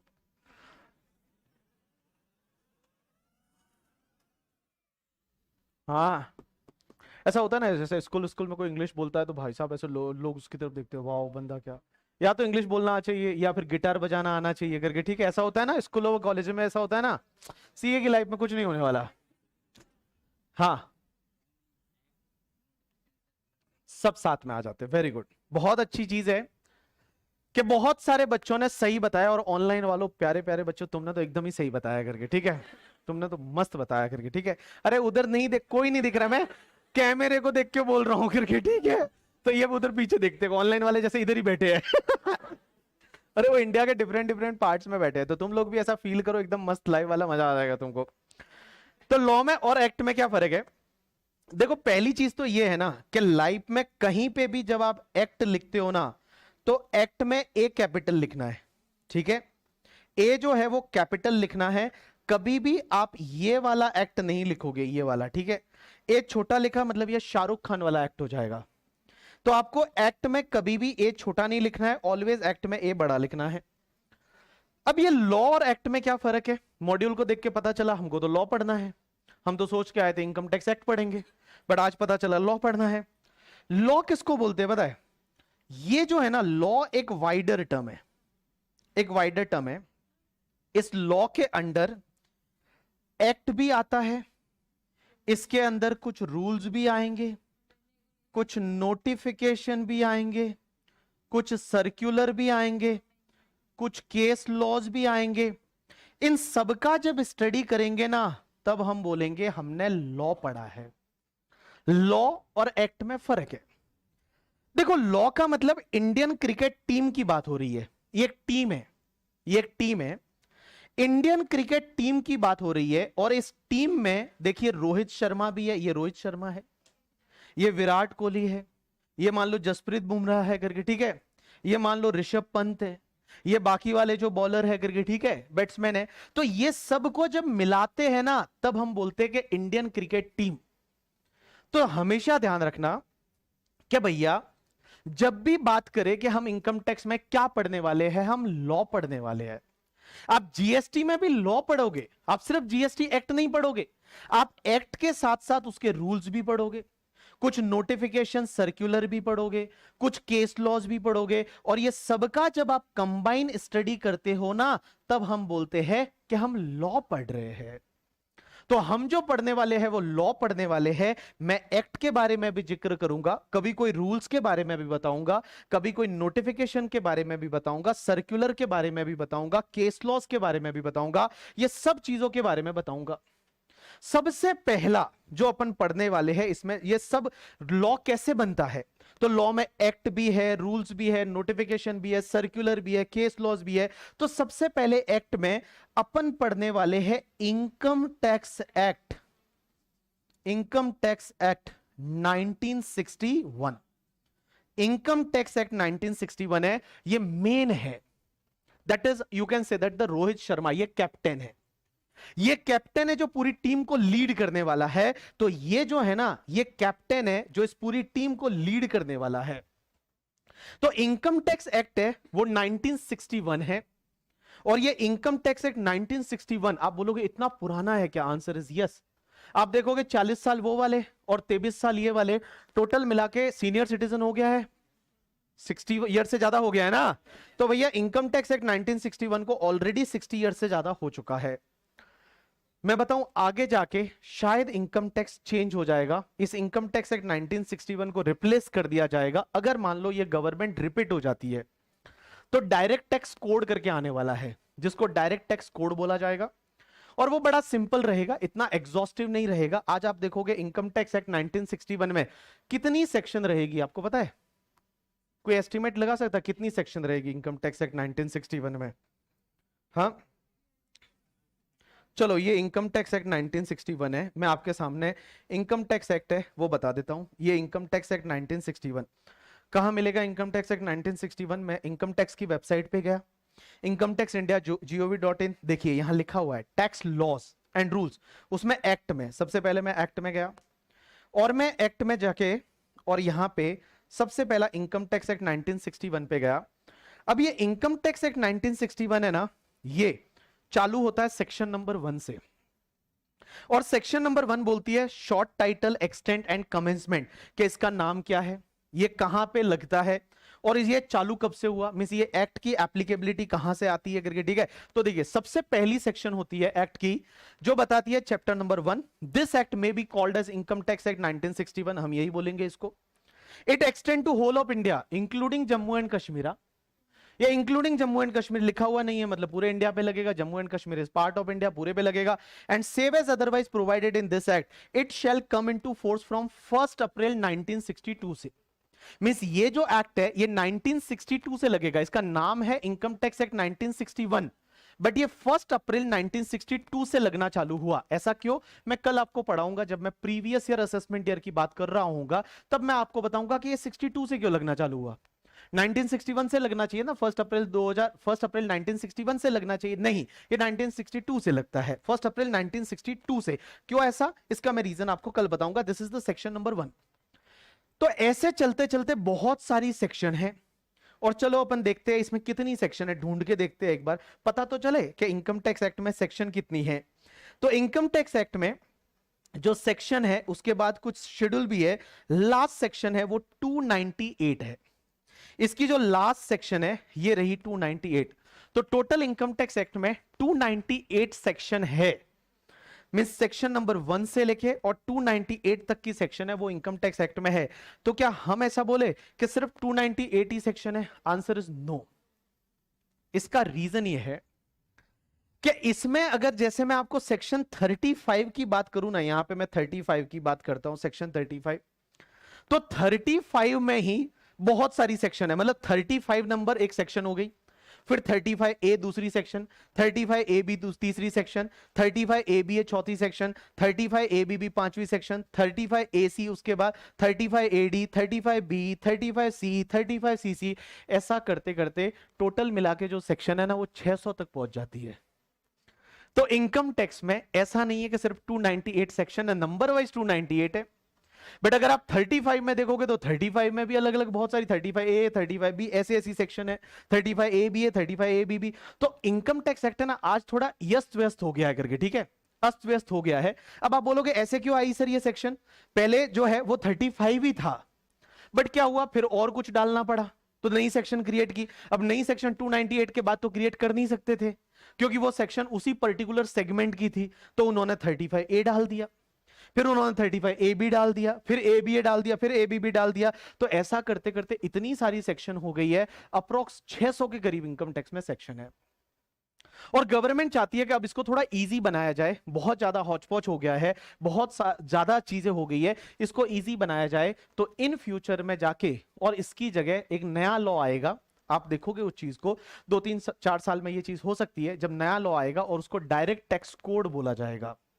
और वो ये क्योंकि 60 साल पुराना लॉ है, अब 60 साल पुराना आप चीजों को जोड़ते गए जोड़ते गए जोड़ते गए, कुछ चीजें हटाते गए, तो सीक्वेंसिंग ऐसी हो गई है ना कि बहुत सारी जगह ऐसा लगेगा यार ऐसा कैसे है करके, ठीक है। बिकॉज आप देखोगे बहुत सारी सेक्शन में मैं ऐसे बताऊंगा कि मैंने एक सेक्शन बताई, मान लो मैंने एक सेक्शन बताई फॉर एन एग्जांपल 32, तो 32A भी है, और उसके बाद में सीधा AC है ही नहीं, सीधा 32AD है। अब आप बोलोगे AC कहां गया इसके अंदर का करके, ठीक है, वो कुछ टाइम के लिए था फिर उसको हटा दिया गया। तो ऐसे एकदम सीक्वेंसिंग वाइज आज की डेट में नहीं है, बट मेरा कहना यहां पे यह है कि इनकम टैक्स लॉ एक्ट जो है उसमें अप्रोक्स 298 सेक्शन ऐसा लिखा हुआ है, बट अगर आप सेक्शन को अगर आप नंबर जोड़ने जाओगे तो टोटल मिला के 600 के करीब है, वो अप्रोक्स सेक्शन हो जाती है इनकम टैक्स एक्ट में। तो ये बात हो रही है इनकम टैक्स एक्ट 1961 की। अब ये इनकम टैक्स एक्ट 1961 में हर चीज दे रखी है, हर चीज दे रखी है करके, ठीक है, कि भैया इनकम टैक्स किसको लगेगा, कैसे लगेगा, डेप्रीशिएशन कितना अलाउ होगा, किसको अलाउ होगा, वो सब चीजें दे रखी है।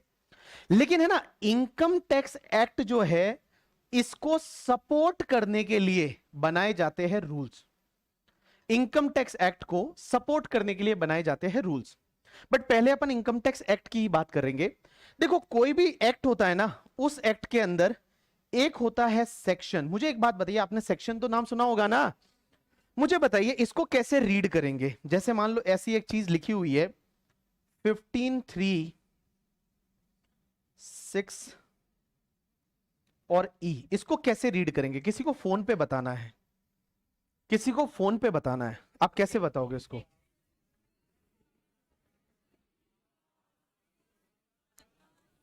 ऑनलाइन वाले बच्चों, किसी को फोन पे बताना है, कैसे बताओगे? Section 15 sub section 3 clause 4 clause 6 and, तो इसका मतलब ये बोला आप लोगों ने कि जो सबसे पहले लिखा हुआ है ये वाला, इसको मैं क्या बोलूं? इसको मैं सेक्शन बोल दूं। इसको मैं क्या बोलूं? इसको मैं सब सेक्शन बोल दूं। इसको मैं क्या बोलूं? क्लॉज बोल दूं। और इसको मैं क्या बोलूं? Sub clause. तो ये बात तो क्लियर हो गई कि जो सेक्शन होती है उसके बाद सब सेक्शन होती है, उसके बाद क्लॉज होता है, उसके बाद में सब क्लॉज होता है। लेकिन मुझे एक बात बताइए, जैसे मैंने ये एक सेक्शन लिखी सेक्शन 2(11), इसको कैसे रीड करेंगे?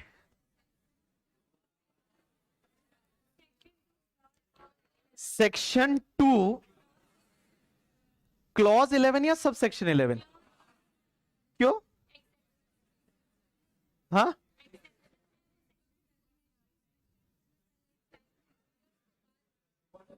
सेक्शन 2(11) को आप बोल रहे क्लॉज बोलो इसको, हाँ, तो चलो इसको मैं क्लॉज बोल देता हूं, इसको सेक्शन, और इसको मैं बोल देता हूं क्लॉज। तो फिर मान लो सेक्शन 10(5) दे रहा, इसको क्या बोलूं? सेक्शन, इसको सब सेक्शन बोलूं? हाँ, राइट आंसर इज मैं इसको इनकम टैक्स में क्लॉज बोलूंगा।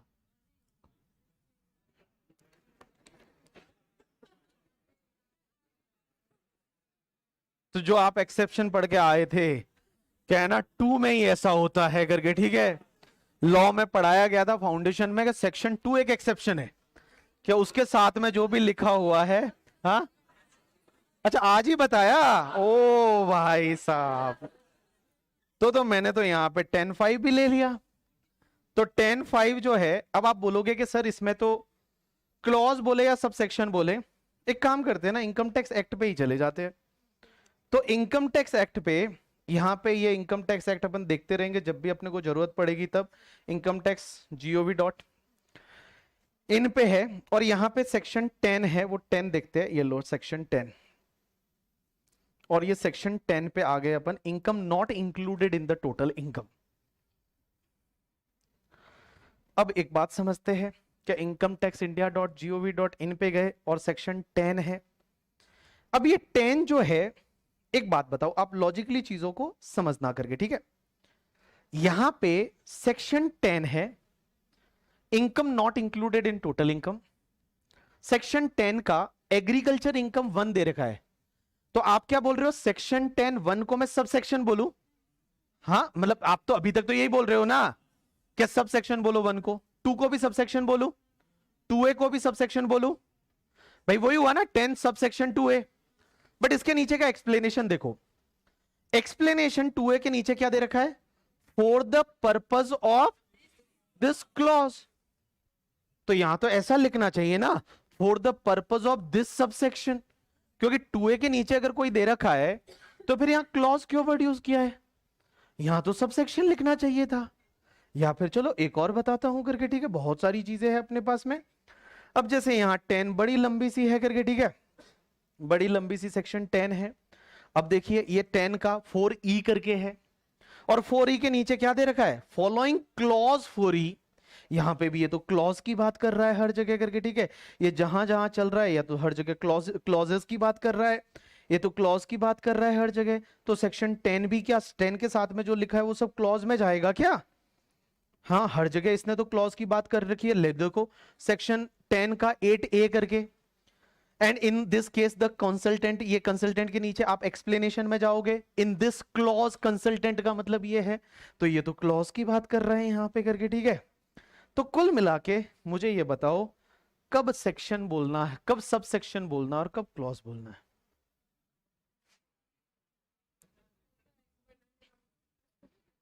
वो तो एक्ट बनाने वालों को पता है, हमको थोड़ी पता है भाई। चलो, कब सब सेक्शन बोलना है और कब क्लॉज बोलना है, एक चीज ध्यान रखना।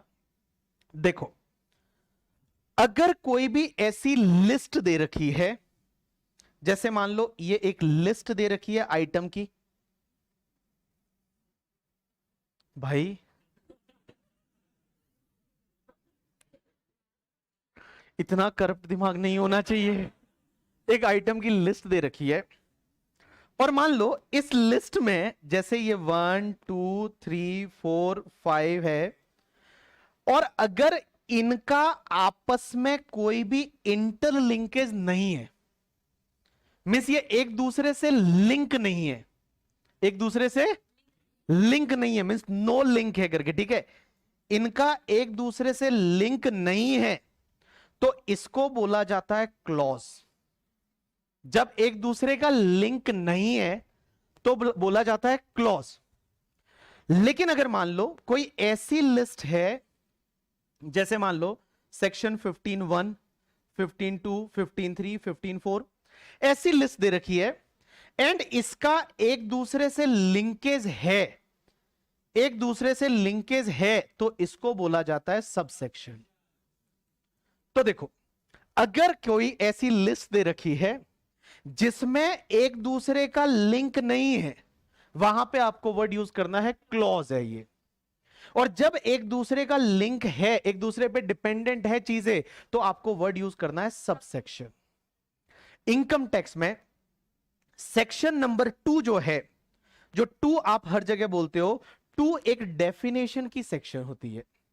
सेक्शन 2 है ये, चलिए इनकम टैक्स एक्ट पे चला गया मैं, और इनकम टैक्स एक्ट पे जब मैं सेक्शन 2 पे जाता हूं, तो सेक्शन 2 है वो डेफिनेशन की सेक्शन है। और जब डेफिनेशन की सेक्शन आप देखोगे, यहां पे हर एक डेफिनेशन अलग अलग चीजों के बारे में बात करती है। जैसे 2(1) में दे रखा है एडवांस टैक्स का मीनिंग क्या है, वो बात अलग हो गई। दूसरा एग्रीकल्चर इनकम का मीनिंग क्या है, वो बात अलग हो गई। उसके बाद उन्होंने दे रखा है अमलगमेशन का मीनिंग क्या है, उसके बाद दे रखा है एडिशनल कमिश्नर का मीनिंग क्या है। तो ये चीजों की मीनिंग दे रखी है, डेफिनेशन दे रखी है। अब एक डेफिनेशन दूसरी डेफिनेशन से लिंकेज नहीं है, यहां पे एक दूसरे का कोई लिंक ही नहीं है भाई। ऊपर वाली डेफिनेशन नीचे वाली डेफिनेशन, यहां पे कोई लेना देना ही नहीं है एक दूसरे का, लिंकेज है ही नहीं। इसके लिए यहां पे बोलते हैं हम क्लॉज। ऐसे का ऐसे सेक्शन नंबर 10 जो अभी मैंने आपको बताया, सेक्शन नंबर 10 है ना, वो बात करता है एग्जेम्प्ट इनकम की, कि कुछ इनकम ऐसी होती है जिस पे टैक्स लगता ही नहीं है, कुछ इनकम ऐसी होती है जिस पे टैक्स लगता ही नहीं है। तो सेक्शन 10 जो एक लिस्ट दे रखी है जिसका एक दूसरे से लिंकेज ही नहीं है, जिसका एक दूसरे से लिंकेज ही नहीं है, जैसे मैंने बोला एग्रीकल्चर इनकम टैक्स नहीं लगता, अभी आज ये अपन ने बात की थी कि एग्रीकल्चर इनकम पे टैक्स नहीं लगता, तो ये इन्होंने दे रखा है कि एग्रीकल्चर इनकम पे टैक्स नहीं लगता, तो ये पहली वाली बात हो गई। अब ऐसे का ऐसे आगे ऐसी बहुत सारी एग्जेम्पशन दे रखी है, जैसे अपन बात करेंगे इसमें से इंटरमीडिएट में कुछ कुछ आती है आगे एग्जेम्पशन। तो जैसे इंटरमीडिएट में यहां पे 10-10 की बात कर रखे है कि अगर मान लो आपको कुछ पेंशन मिलती है तो पेंशन पे ग्रेचुइटी पे टैक्स नहीं लगता, तो यहां पे ग्रेचुइटी की बात की हुई है, यहां पेंशन की बात की हुई है, यहां लीव सैलरी की बात की हुई है। मतलब ये एग्जेम्पशन की एक लिस्ट दे रखी है जिसका एक दूसरे से कोई लिंकेज ही नहीं है, तो वहां पे आपको क्लॉज बोलना है। लेकिन जहां पे एक दूसरे का लिंकेज है वहां पे आपको क्या बोलना है, सबसेक्शन। क्या बोलना है, सबसेक्शन। तो इनकम टैक्स में सर ऐसी कौन कौन सी जगह है जहां पे लिंकेज है और कौन कौन सी जगह है जहां पे लिंकेज नहीं है? तो आपको क्या करने का, ऐसे याद रखने का कि एक तो सेक्शन नंबर 2 जो है वो है, एक इनकम टैक्स में सेक्शन नंबर 10 है, और एक इनकम टैक्स में सेक्शन नंबर 47 है। ये 3 सेक्शन ऐसी है कि इसके साथ में जो भी लिखा होगा उसको हमेशा आप क्या बोलोगे, क्लॉज। क्या बोलोगे, क्लॉज। और इन 3 को छोड़ के बाकी जितनी भी सेक्शन है उसके साथ में जो भी लिखा होगा उसको आप क्या बोलोगे, सब सेक्शन। क्या बोलोगे, सब सेक्शन। अब एक चीज समझना, हमारे लॉ में पहले सेक्शन होती है, उस सेक्शन के अंडर सब सेक्शन होती है, उसके नीचे बहुत बार प्रोवाइजो लिखा होता है। प्रोवाइजो का मतलब क्या है, कोई बताएगा? एक होता है प्रोवाइजो और एक होता है एक्सप्लेनेशन। एक होता है प्रोवाइजो और एक होता है एक्सप्लेनेशन। दोनों में क्या फर्क है? एक होता है प्रोवाइजो, प्रोवाइजो या जिसको प्रोविजो भी बोल सकते हैं, बहुत सारे लोग प्रोविजो बोलते हैं, और प्रोवाइजो क्या होता है, कोई मुझे बताएगा? लॉ में प्रोवाइजो या प्रोविजो? हाँ,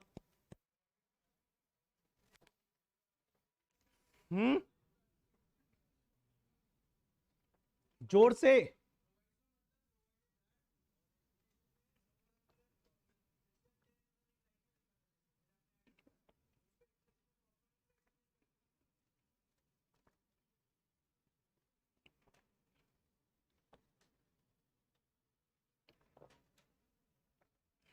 हाँ भाई, एक होता है प्रोवाइजो और एक होता है एक्सप्लेनेशन।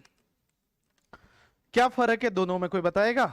और इधर से हाँ, प्रोवाइजो मतलब एक्सेप्शन। जोर जोर से चिल्ला रहे उधर से बच्चे, पता नहीं कौन है।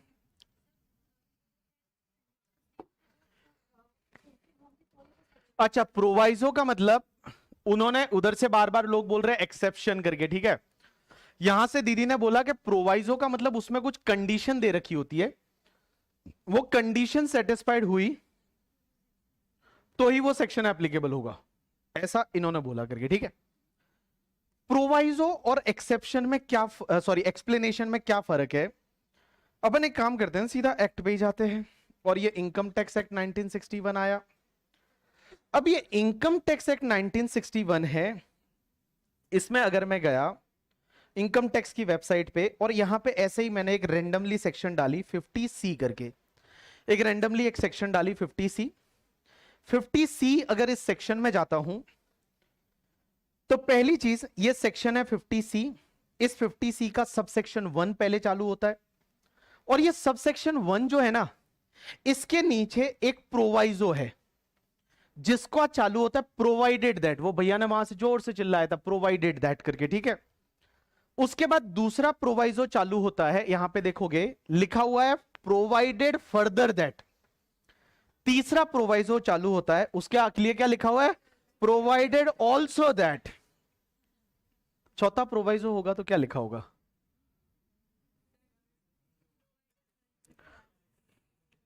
भाई पहला प्रोवाइजो जब सेक्शन के नीचे लिखा है उसमें लिखा है प्रोवाइडेड दैट, दूसरे में लिखा है प्रोवाइडेड फर्दर दैट, तीसरे में लिखा है प्रोवाइडेड ऑल्सो दैट। अच्छा, तो इन्होंने एक मतलब वो कौन सा एक, आई थिंक फाउंडेशन में एक सब्जेक्ट होता है ना, लॉजिकल रीजनिंग, तो इन्होंने कैसे लगाया पता है कि पहले में प्रोवाइडेड दैट है, दूसरे में प्रोवाइडेड फर्दर दैट है, तीसरे में प्रोवाइडेड ऑल्सो दैट है, तो चौथा रहेगा provided further also that.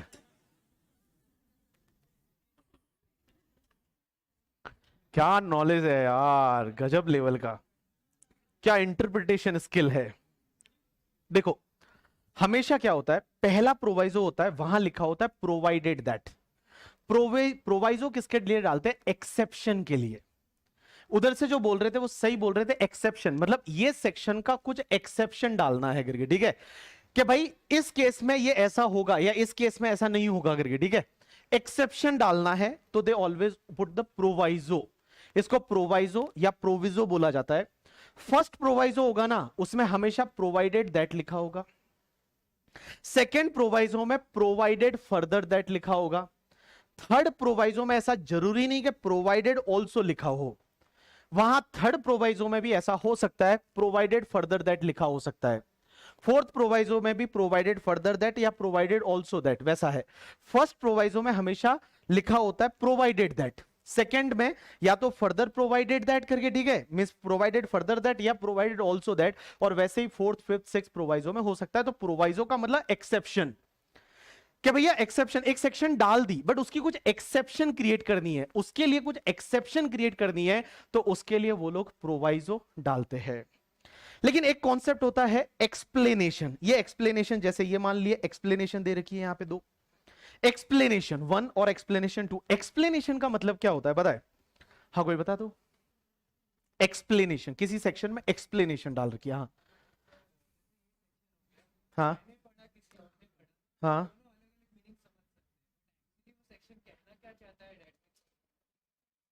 Explanation किसको बोलेंगे कि अगर मान लो कोई सेक्शन है उसमें कोई वर्ड यूज हुआ है, उस वर्ड का मीनिंग क्या है, उसको एक्सप्लेन करने के लिए एक्सप्लेनेशन डाली जाती है। जैसे ये जो सेक्शन यहां दिख रही है, ऑब्वियसली आपको बहुत छोटा छोटा आपको दिख नहीं रहा होगा, बट जैसे यहां एक्सप्लेनेशन नंबर 1 दे रखी है कि for the purpose of this section valuation officer का मतलब क्या होगा, shall have the same meaning as in clause number so and so of the wealth tax act. इन्होंने ऐसा दे रखा है। तो किसी भी चीज को अगर एक्सप्लेन करना है तो वो एक्सप्लेनेशन डालते हैं। तो एक सेक्शन है, उस सेक्शन के नीचे अगर कोई एक्सेप्शन डालनी है कि ये सेक्शन नहीं लगेगी इस केस में, या ये सेक्शन लगेगी इस मॉडिफिकेशन के साथ, या ये सेक्शन में ऐसा होगा कुछ, अगर मान लो उसका एक्सेप्शन डालना है तो वो डालेंगे प्रोवाइजो। और अगर उस सेक्शन में कोई ऐसा वर्ड यूज हुआ है, उस वर्ड को एक्सप्लेन करना है कि उस वर्ड का मतलब क्या होता है, तो वो डालेंगे एक्सप्लेनेशन। क्या डालेंगे? एक्सप्लेनेशन। तो अपने को समझ में आया, ये जैसे है सेक्शन, उस सेक्शन में सब सेक्शन भी हो सकती है। ऑब्वियसली सेक्शन में जैसे 50C का सब सेक्शन 1 है, उसके बाद सब सेक्शन 2 है करके, ठीक है। अब देखो इसमें कैसे पता चला कि वो सब सेक्शन 1 है? आप ऐसा यहां पे भी तो क्लॉज हो सकता है, तुम मेरे से जिद कर सकते हो कि 50C सब सेक्शन 1 ही कैसे बोल रहे हो, आप 50C क्लॉज नंबर 1 क्यों नहीं बोल रहे हो? क्योंकि आप देखो ये लिंक है, ये 1 जो है उसके बाद 2 लिंक है उससे, क्योंकि 2 में जाके पढ़ोगे तो क्या दे रखा है पता है? विदाउट प्रीजुडाइस। प्रीजुडाइस का मतलब होता है उसको हार्म किए बिना, बिना हार्म किए बिना, without prejudice to the provision of subsection 1। यहां क्लियरली दे रखा है सबसेक्शन 1 के उस सबसेक्शन 1 को हार्म नहीं करना है, ये उससे रिलेटेड चीजें चल रही है, इसके लिए यहां सबसेक्शन बोलते हैं। तो कुल मिला के आपको अभी इतना डिटेल में ध्यान नहीं रखना है, आपको सिर्फ इतना ध्यान रखना है कि हम इनकम टैक्स में सेक्शन पढ़ेंगे, और ये सेक्शन के साथ में जो लिखा होता है उसको सब सेक्शन बोलते हैं। सब सेक्शन के बाद में क्लॉज, और क्लॉज के बाद में सब क्लॉज। लेकिन 3 एक्सेप्शन इनकम टैक्स में हमेशा ध्यान रखना, उसके साथ में जो भी लिखा होगा वो हमेशा क्या माना जाएगा? क्लॉज। कौन कौन सी सेक्शन? Section 2, 10 and 47। 2, 10 और 47। देखो क्लॉज कब बोलने का, कि जब कोई लिस्ट दे रखी है उसका आपस में लिंक ही नहीं है, एक दूसरे से कोई भी लिंक नहीं है तो क्लॉज है, बट एक दूसरे से लिंक है तो उस पर्टिकुलर केस में क्या है? सब सेक्शन है, ठीक है। और बेटा सब सेक्शन जो सेक्शन होती है उसके नीचे एक तो होता है प्रोवाइजो, एक होती है एक्सप्लेनेशन। प्रोवाइजो का मतलब होता है एक्सेप्शन। एक्सेप्शन, गवर्नमेंट को जब भी एक्सेप्शन डालनी है तो वो प्रोवाइजो डालेंगे, और अगर उसको किसी को एक्सप्लेन करना है, किसी चीज को एक्सप्लेन करना है, तो वो लोग एक्सप्लेनेशन है वो एक्सप्लेनेशन पुट करते हैं। अब एक बात बताओ, ये इनकम टैक्स एक्ट 1961 है, ये तो बहुत पहले 1961 में बन गया था। अब एक बात बताओ, 1961 में जो लिखा होगा उसमें हो सकता है कुछ चीजें चेंज भी तो करनी पड़ती है। तो हर साल उस इनकम टैक्स एक्ट 1961 में अमेंडमेंट किए जाते हैं। क्या किए जाते हैं? और अमेंडमेंट किसके थ्रू किए जाते हैं, किसी को पता है? अमेंडमेंट है वो अमेंडमेंट्स अगर कोई भी टैक्स लॉ में करना है, टैक्स लॉ में जैसे इनकम टैक्स एक्ट में अमेंडमेंट करना है या जीएसटी में अमेंडमेंट करना है, तो आपको पता है हर साल एक बजट आता है, याद है आपको? बजट आता है, और बजट होता है ना, बजट में एक पार्ट होता है जिसको बोला जाता है फाइनेंस बिल। क्या बोला जाता है? फाइनेंस बिल बोला जाता है। और फाइनेंस बिल 2023 अभी आया था। हाँ बोलो हाँ, फाइनेंस बिल 2023 आया था। और ये फाइनेंस बिल प्रेजेंट कौन करता है? बताओ बताओ कौन प्रेजेंट करता है? Presented by finance minister. और कौन है फाइनेंस मिनिस्टर अभी? निर्मला सीतारमण जी। अब एक बात बताओ, ये निर्मला सीतारमण जी ने ये बजट कब, कौन सी डेट को प्रेजेंट किया था? 1 2023 को। तो देखो हर साल अगर टैक्स लॉ में अमेंडमेंट करने हैं, तो टैक्स लॉ में अमेंडमेंट करने के लिए बजट आता है। बजट का एक पार्ट रहता है फाइनेंस बिल रहता है। जैसे फाइनेंस बिल 2023 ये निर्मला सीतारमण जी ने अपनी पार्लियामेंट में प्रेजेंट किया था 1 फेब 2023 को। इसको बोला जाता है फाइनेंस बिल। अब एक बात बताओ, जैसे ही बजट आ गया, बिल प्रेजेंट हो गया, उसके बाद क्या होता है पता है आपको? कुछ दिनों के बाद पार्लियामेंट में इस पे डिबेट होती है, डिस्कशन सेशन रखा जाता है। और डिस्कशन सेशन में बीजेपी वाले कुछ बोलते हैं, कुछ कांग्रेस वाले बोलते हैं, कुछ और लोग बोलते हैं, और बोलते नहीं नहीं ये वाला अमेंडमेंट सही नहीं है, इस अमेंडमेंट को हटाओ, या इस अमेंडमेंट में ये मॉडिफिकेशन करो, ऐसा करो। वो अपने व्यूज देते हैं, डिबेट होती है, डिस्कशन होता है उस बिल पे जो बिल लाया गया था। और उसके बाद में उस बिल को दोनों हाउसेस से पास कराया जाता है, lower house and upper house. Lower house किसको बोला जाता है?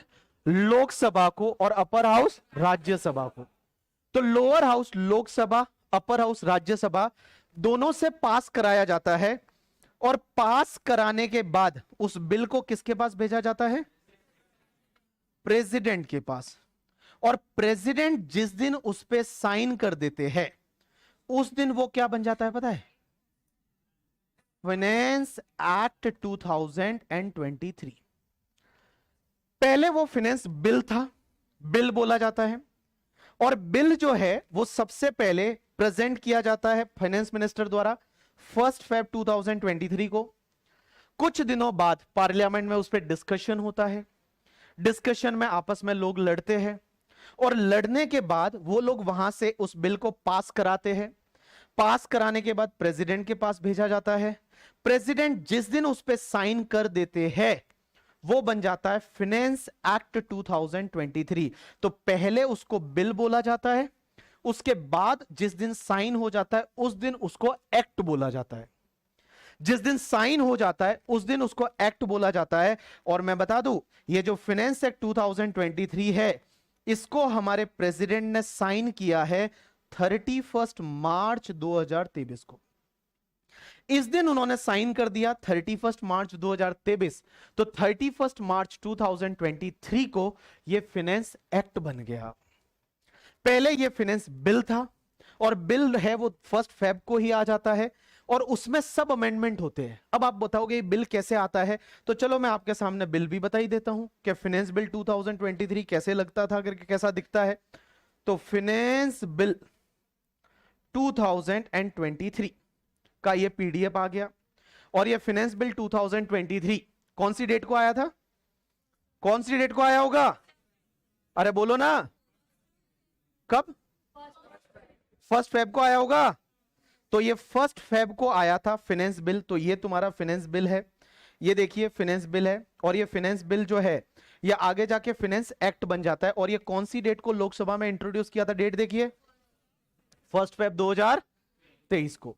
तो 1 फेब 2023 को ये बिल लाया गया, लोकसभा में लाते हैं, वहां निर्मला सीतारमण जी प्रेजेंट करती है, उसके बाद में इस पे डिस्कशन वगैरह होता है। अब आप बोलोगे फाइनेंस बिल में होता क्या है? फाइनेंस बिल जो है वो फाइनेंस बिल आप बोल रहे हो, उसमें होता क्या है? इसमें है ना जितने भी लॉ के चेंजेस है वो चेंजेस इसमें होते हैं।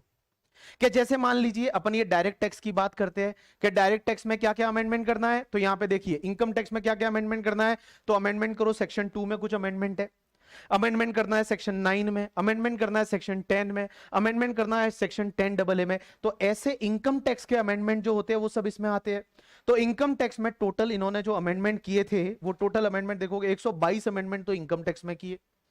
उसके बाद में क्या इनडायरेक्ट टैक्सेस में क्या क्या चेंज करना है? तो कस्टम की सेक्शन 25 में अमेंडमेंट करना है, सेक्शन 127C में अमेंडमेंट करना है, कस्टम टैरिफ में ये अमेंडमेंट करना है, जीएसटी में ये अमेंडमेंट करना है। तो जितने भी अमेंडमेंट होते हैं ना वो अमेंडमेंट यहां से होते हैं, फाइनेंस बिल में होते हैं। तो ये तो रहा तुम्हारा फाइनेंस बिल करके जो 1 फेब को प्रेजेंट किया था, बट पहले उसको बिल बोलते हैं। जिस दिन प्रेसिडेंट उस पर साइन कर देंगे वो क्या बन जाएगा? फाइनेंस एक्ट बन जाएगा। क्या बन जाएगा? एक्ट। तो अगर आपको अब मैं फाइनेंस एक्ट बता देता हूं कि फाइनेंस एक्ट 2023 का पीडीएफ, तो फाइनेंस एक्ट 2023 का पीडीएफ अगर आपको चाहिए तो यहां पे ये आया, टैक्स कॉर्नर करके एक वेबसाइट है उस पे आया, और उस पे अगर मैं पीडीएफ, इस पे शायद है नहीं पीडीएफ, बट मैं आपको ये बताना चाहूंगा कि फाइनेंस एक्ट 2023 है। ये कौन सी डेट को नोटिफाई हुआ? जैसे ही प्रेसिडेंट साइन कर देते हैं, और प्रेसिडेंट ने इस पे साइन किए थे 31 मार्च 2023 को।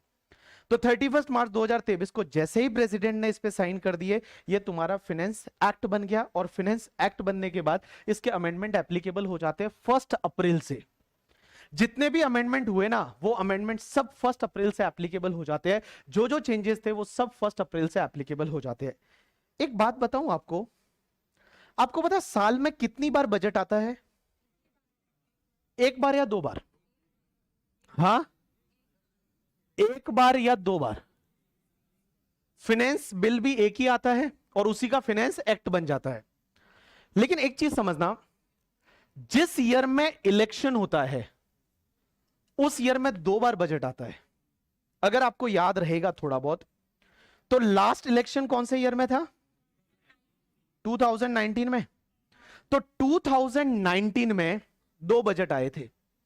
एक तो बजट आया था इलेक्शन से पहले 1 फेब 2019 को, और उस टाइम फाइनेंस मिनिस्टर हुआ करते थे अरुण जेटली जी, बट उनकी तबीयत ठीक नहीं थी, तो उनकी जगह टेम्पररी फाइनेंस मिनिस्टर बनाया गया था पीयूष गोयल जी को। और पीयूष गोयल जो है उन्होंने ये बजट प्रेजेंट किया था पहला वाला। और ये पहला वाला जो बजट प्रेजेंट किया था ना, इसको बोला गया था फाइनेंस बिल नंबर 1 2019।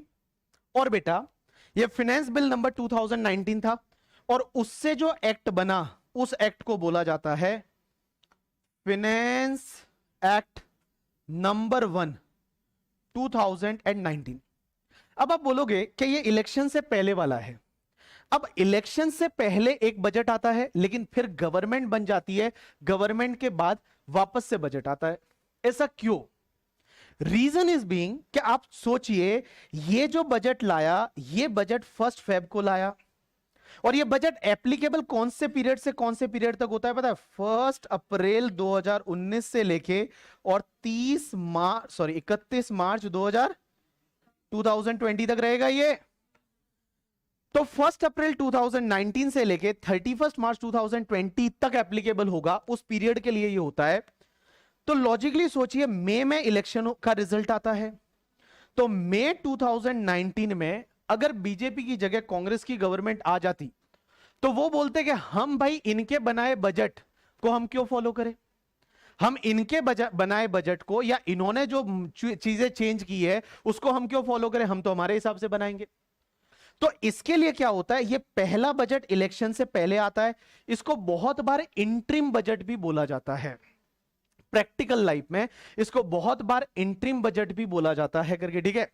और उसके बाद क्या हुआ, जैसे इलेक्शन हो गए और इलेक्शन होने के बाद बीजेपी की वापस गवर्नमेंट आ गई, और बीजेपी की वापस गवर्नमेंट आई तो उस टाइम उन्होंने दूसरा बिल और लेके आए जिसको बोला जाता है फाइनेंस बिल नंबर 2 2019, और ये आया था in the month of the जुलाई 2019 में। जुलाई में जब सरकार बन गई बीजेपी की, तो सरकार बनने के बाद ये वापस से एक बिल आया और ये बजट जुलाई 2019 में आया, और इसी का जब फाइनेंस एक्ट बना तो उसको बोला जाता है finance act number 2 2019।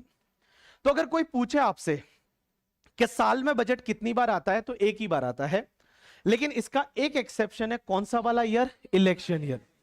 Election year में 2 बजट आएंगे, एक इलेक्शन से पहले वाला और एक इलेक्शन के बाद वाला। तो अगर गवर्नमेंट चेंज होती है तो नई गवर्नमेंट दूसरा बजट लेके आएगी, और गवर्नमेंट चेंज नहीं होती तो भी दूसरा बजट वापस आता है। 2019 में ऐसा हुआ था। तो अगर आप इनकम टैक्स की वेबसाइट पे जब जाएंगे ना, कभी अगर आपको जाना नहीं है, मैं आपको इनकम टैक्स की वेबसाइट उतना ही देखना है जितना मैं आपको यहाँ पे दिखा रहा हूँ करके, ठीक है। उससे ज्यादा आप देखने की कोशिश ना करिएगा, ठीक है। तो यहाँ पे अगर आप एक्ट की बात करोगे, इनकम टैक्स एक्ट 1961, तो income tax act 1961 as amendment by finance act. अब आप देखोगे तो 2019 अगर आप देखोगे तो नंबर 1 और नंबर 2 दो फाइनेंस एक्ट आए थे उसमें करके, ठीक है, बिकॉज वहां पे 2 फाइनेंस एक्ट आए थे, 2 बजट बने थे। तो ये तो बात हो गई इनकम टैक्स एक्ट की और फाइनेंस एक्ट की।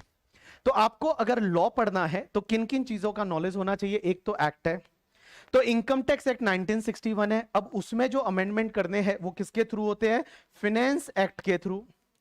अब एक बात बताओ, ये रूल्स क्या होता है, कोई बताएगा रूल्स, रूल्स, रूल्स क्या होता है, रूल्स,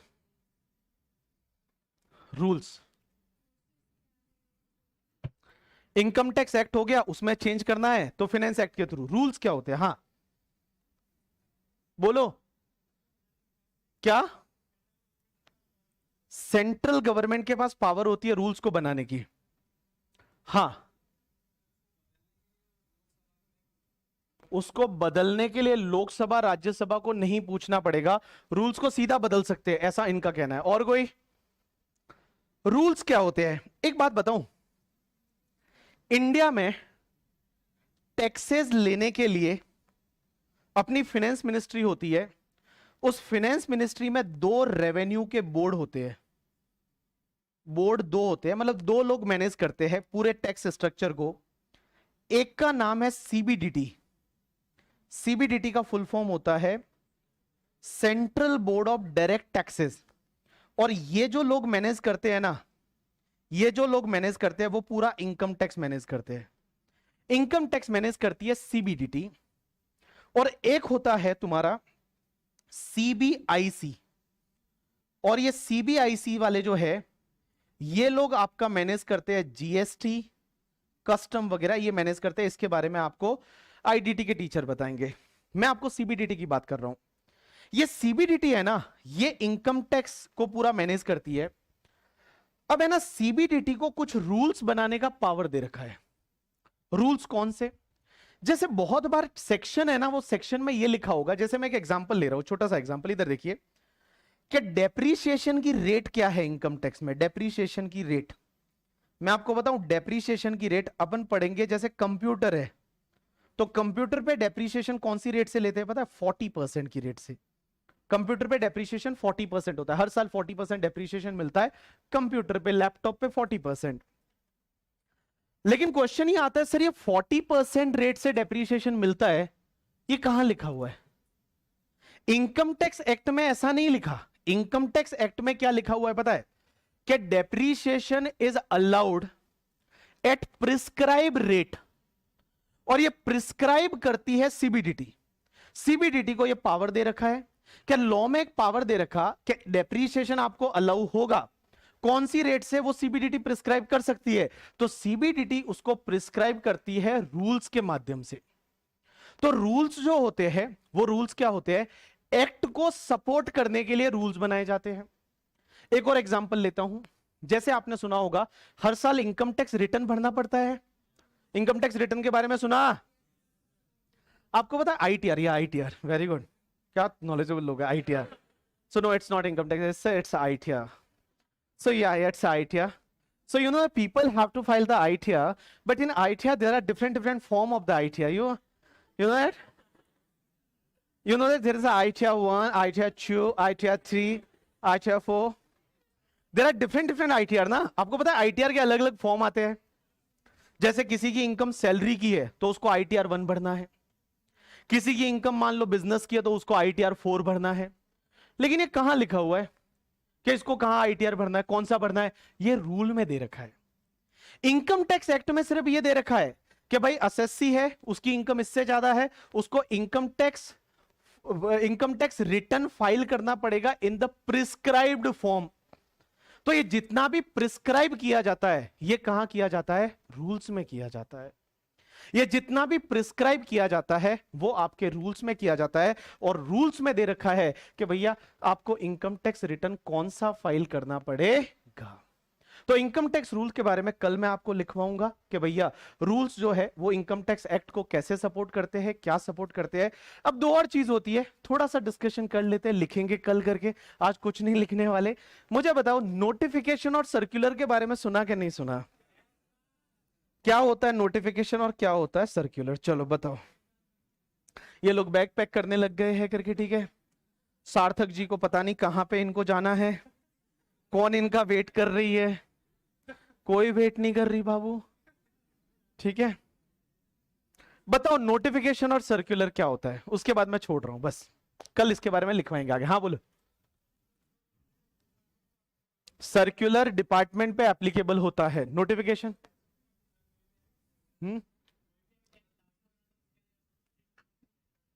देखो दो चीजें शॉर्ट में आज बता देता हूं, कल इसको इन डिटेल में मैं आपको लिखवाऊंगा।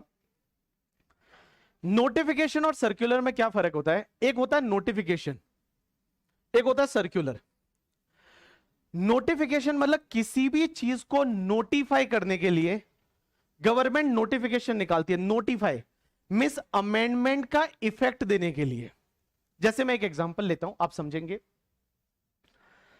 मान लो आज जीएसटी की रेट 18% है।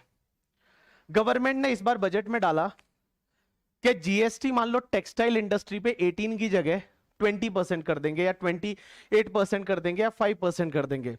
बट उसमें यह लिखा है कि इट विल बी नोटिफाइड। जिस दिन नोटिफाई किया जाएगा उस दिन से। तो अमेंडमेंट किया है एक्ट में, बट उसका इफेक्ट देने के लिए वो लोग नोटिफिकेशन निकालेंगे। That is called notification. Means amendment किया है बट उसका इफेक्ट देने के लिए वो लोग नोटिफिकेशन निकालेंगे। That is called notification. और नोटिफिकेशन सबको मानना रहता है। इनकम टैक्स डिपार्टमेंट भी मानेगा, आप भी मानोगे। आप ये नहीं बोल सकते कि नहीं नहीं हम तो ये नोटिफिकेशन नहीं मानते, आपको मानना ही पड़ेगा। जैसे आपने सुना नया सिलेबस आने के पीछे 1 साल से चल रहा है, आपको पता तो था ही था कि भाई नया सिलेबस आ रहा है, ये हो रहा है, ये चेंज हो रहा है, ये चेंज हो रहा है। बट आपको मानना कब पड़ा? जब इंस्टीट्यूट का नोटिफिकेशन आया। इंस्टीट्यूट ने वेबसाइट पे नोटिफिकेशन डाल दिया, क्या बोला, लो आज से अब ये नया सिलेबस मई से जो है हमने सब प्रोसीजर पूरा कर दिया, सब अमेंडमेंट हो गए, अब इस अमेंडमेंट का इफेक्ट देने के लिए हम नोटिफिकेशन निकाल रहे हैं। और बोला जो मई 2024 का एग्जाम होगा वो नए सिलेबस में होगा, पुराने में होगा ही नहीं, ये नहीं वो नहीं, सब डेट्स वेट्स उन्होंने दे दी, वो नोटिफिकेशन है। आप क्या ऐसा बोल सकते हो कि नहीं नहीं मैं तो नहीं मानूंगा, मैं तो ओल्ड सिलेबस में ही दूंगा करके? ठीक है, क्या आप ऐसा कर सकते हो? नहीं। It is binding to all, it is amendment. तो अमेंडमेंट का इफेक्ट देने के लिए जैसे इंस्टीट्यूट ने नोटिफिकेशन निकाला, वैसे ही इनकम टैक्स में जो अमेंडमेंट होते हैं उसका इफेक्ट देने के लिए गवर्नमेंट नोटिफिकेशन निकालती है। वैसे ही सर्कुलर, सर्कुलर का मतलब क्या होता है पता है? कि किसी पॉइंट में कोई डाउट आ गया, किसी पॉइंट में कोई डाउट आ गया करके, ठीक है, तो उसके लिए गवर्नमेंट है वो सर्कुलर निकालती है टू क्लियरिफाई करने के लिए। जैसे इनकम टैक्स की वेबसाइट पे हूं मैं, तो इनकम टैक्स की वेबसाइट पे जब मैं हूं ना, तो यहां पे देखोगे करके, ठीक है, कुछ क्लेरिफिकेशन के लिए ये लोग सर्कुलर निकालते हैं। जैसे यहां सर्कुलर नंबर 12 2023 आपको दिख रहा है, ऊपर ही क्या दे रखा है करके, ठीक है, क्लेरिफिकेशन रिगार्डिंग, क्लेरिफिकेशन के लिए। ऐसे ही आप देखोगे ये circular number 10 2023, circular to remove difficulty, difficulty को कम करने के लिए करके, ठीक है। ये देखिए, तो यहां पे क्या होता है, ये क्या होता है, सर्कुलर है वो किसी चीज को क्लेरिफाई करने के लिए निकालते हैं। जैसे आजकल इंस्टीट्यूट अपने एफएक्यूज निकाल रही है ना, पता है ना, तो दैट क्लेरिफाई करने के लिए वो लोग क्या निकालते हैं, सर्कुलर निकालते हैं। इसके बारे में आगे जो है वो अपन कल कंटिन्यू करेंगे करके, ठीक है। और कल जो है नोटबुक लेके आना। आज मैंने कुछ नहीं लिखवाया क्योंकि आपके पास नोटबुक नहीं थी। कल आप नोटबुक लेके आओगे सब लोग अच्छी वाली, और कल अपन इसके आगे पढ़ना चालू करेंगे। आज का आपका लेक्चर है वो इंट्रोडक्टरी लेक्चर था। चलो, thanks a lot people, that's enough for today from my side.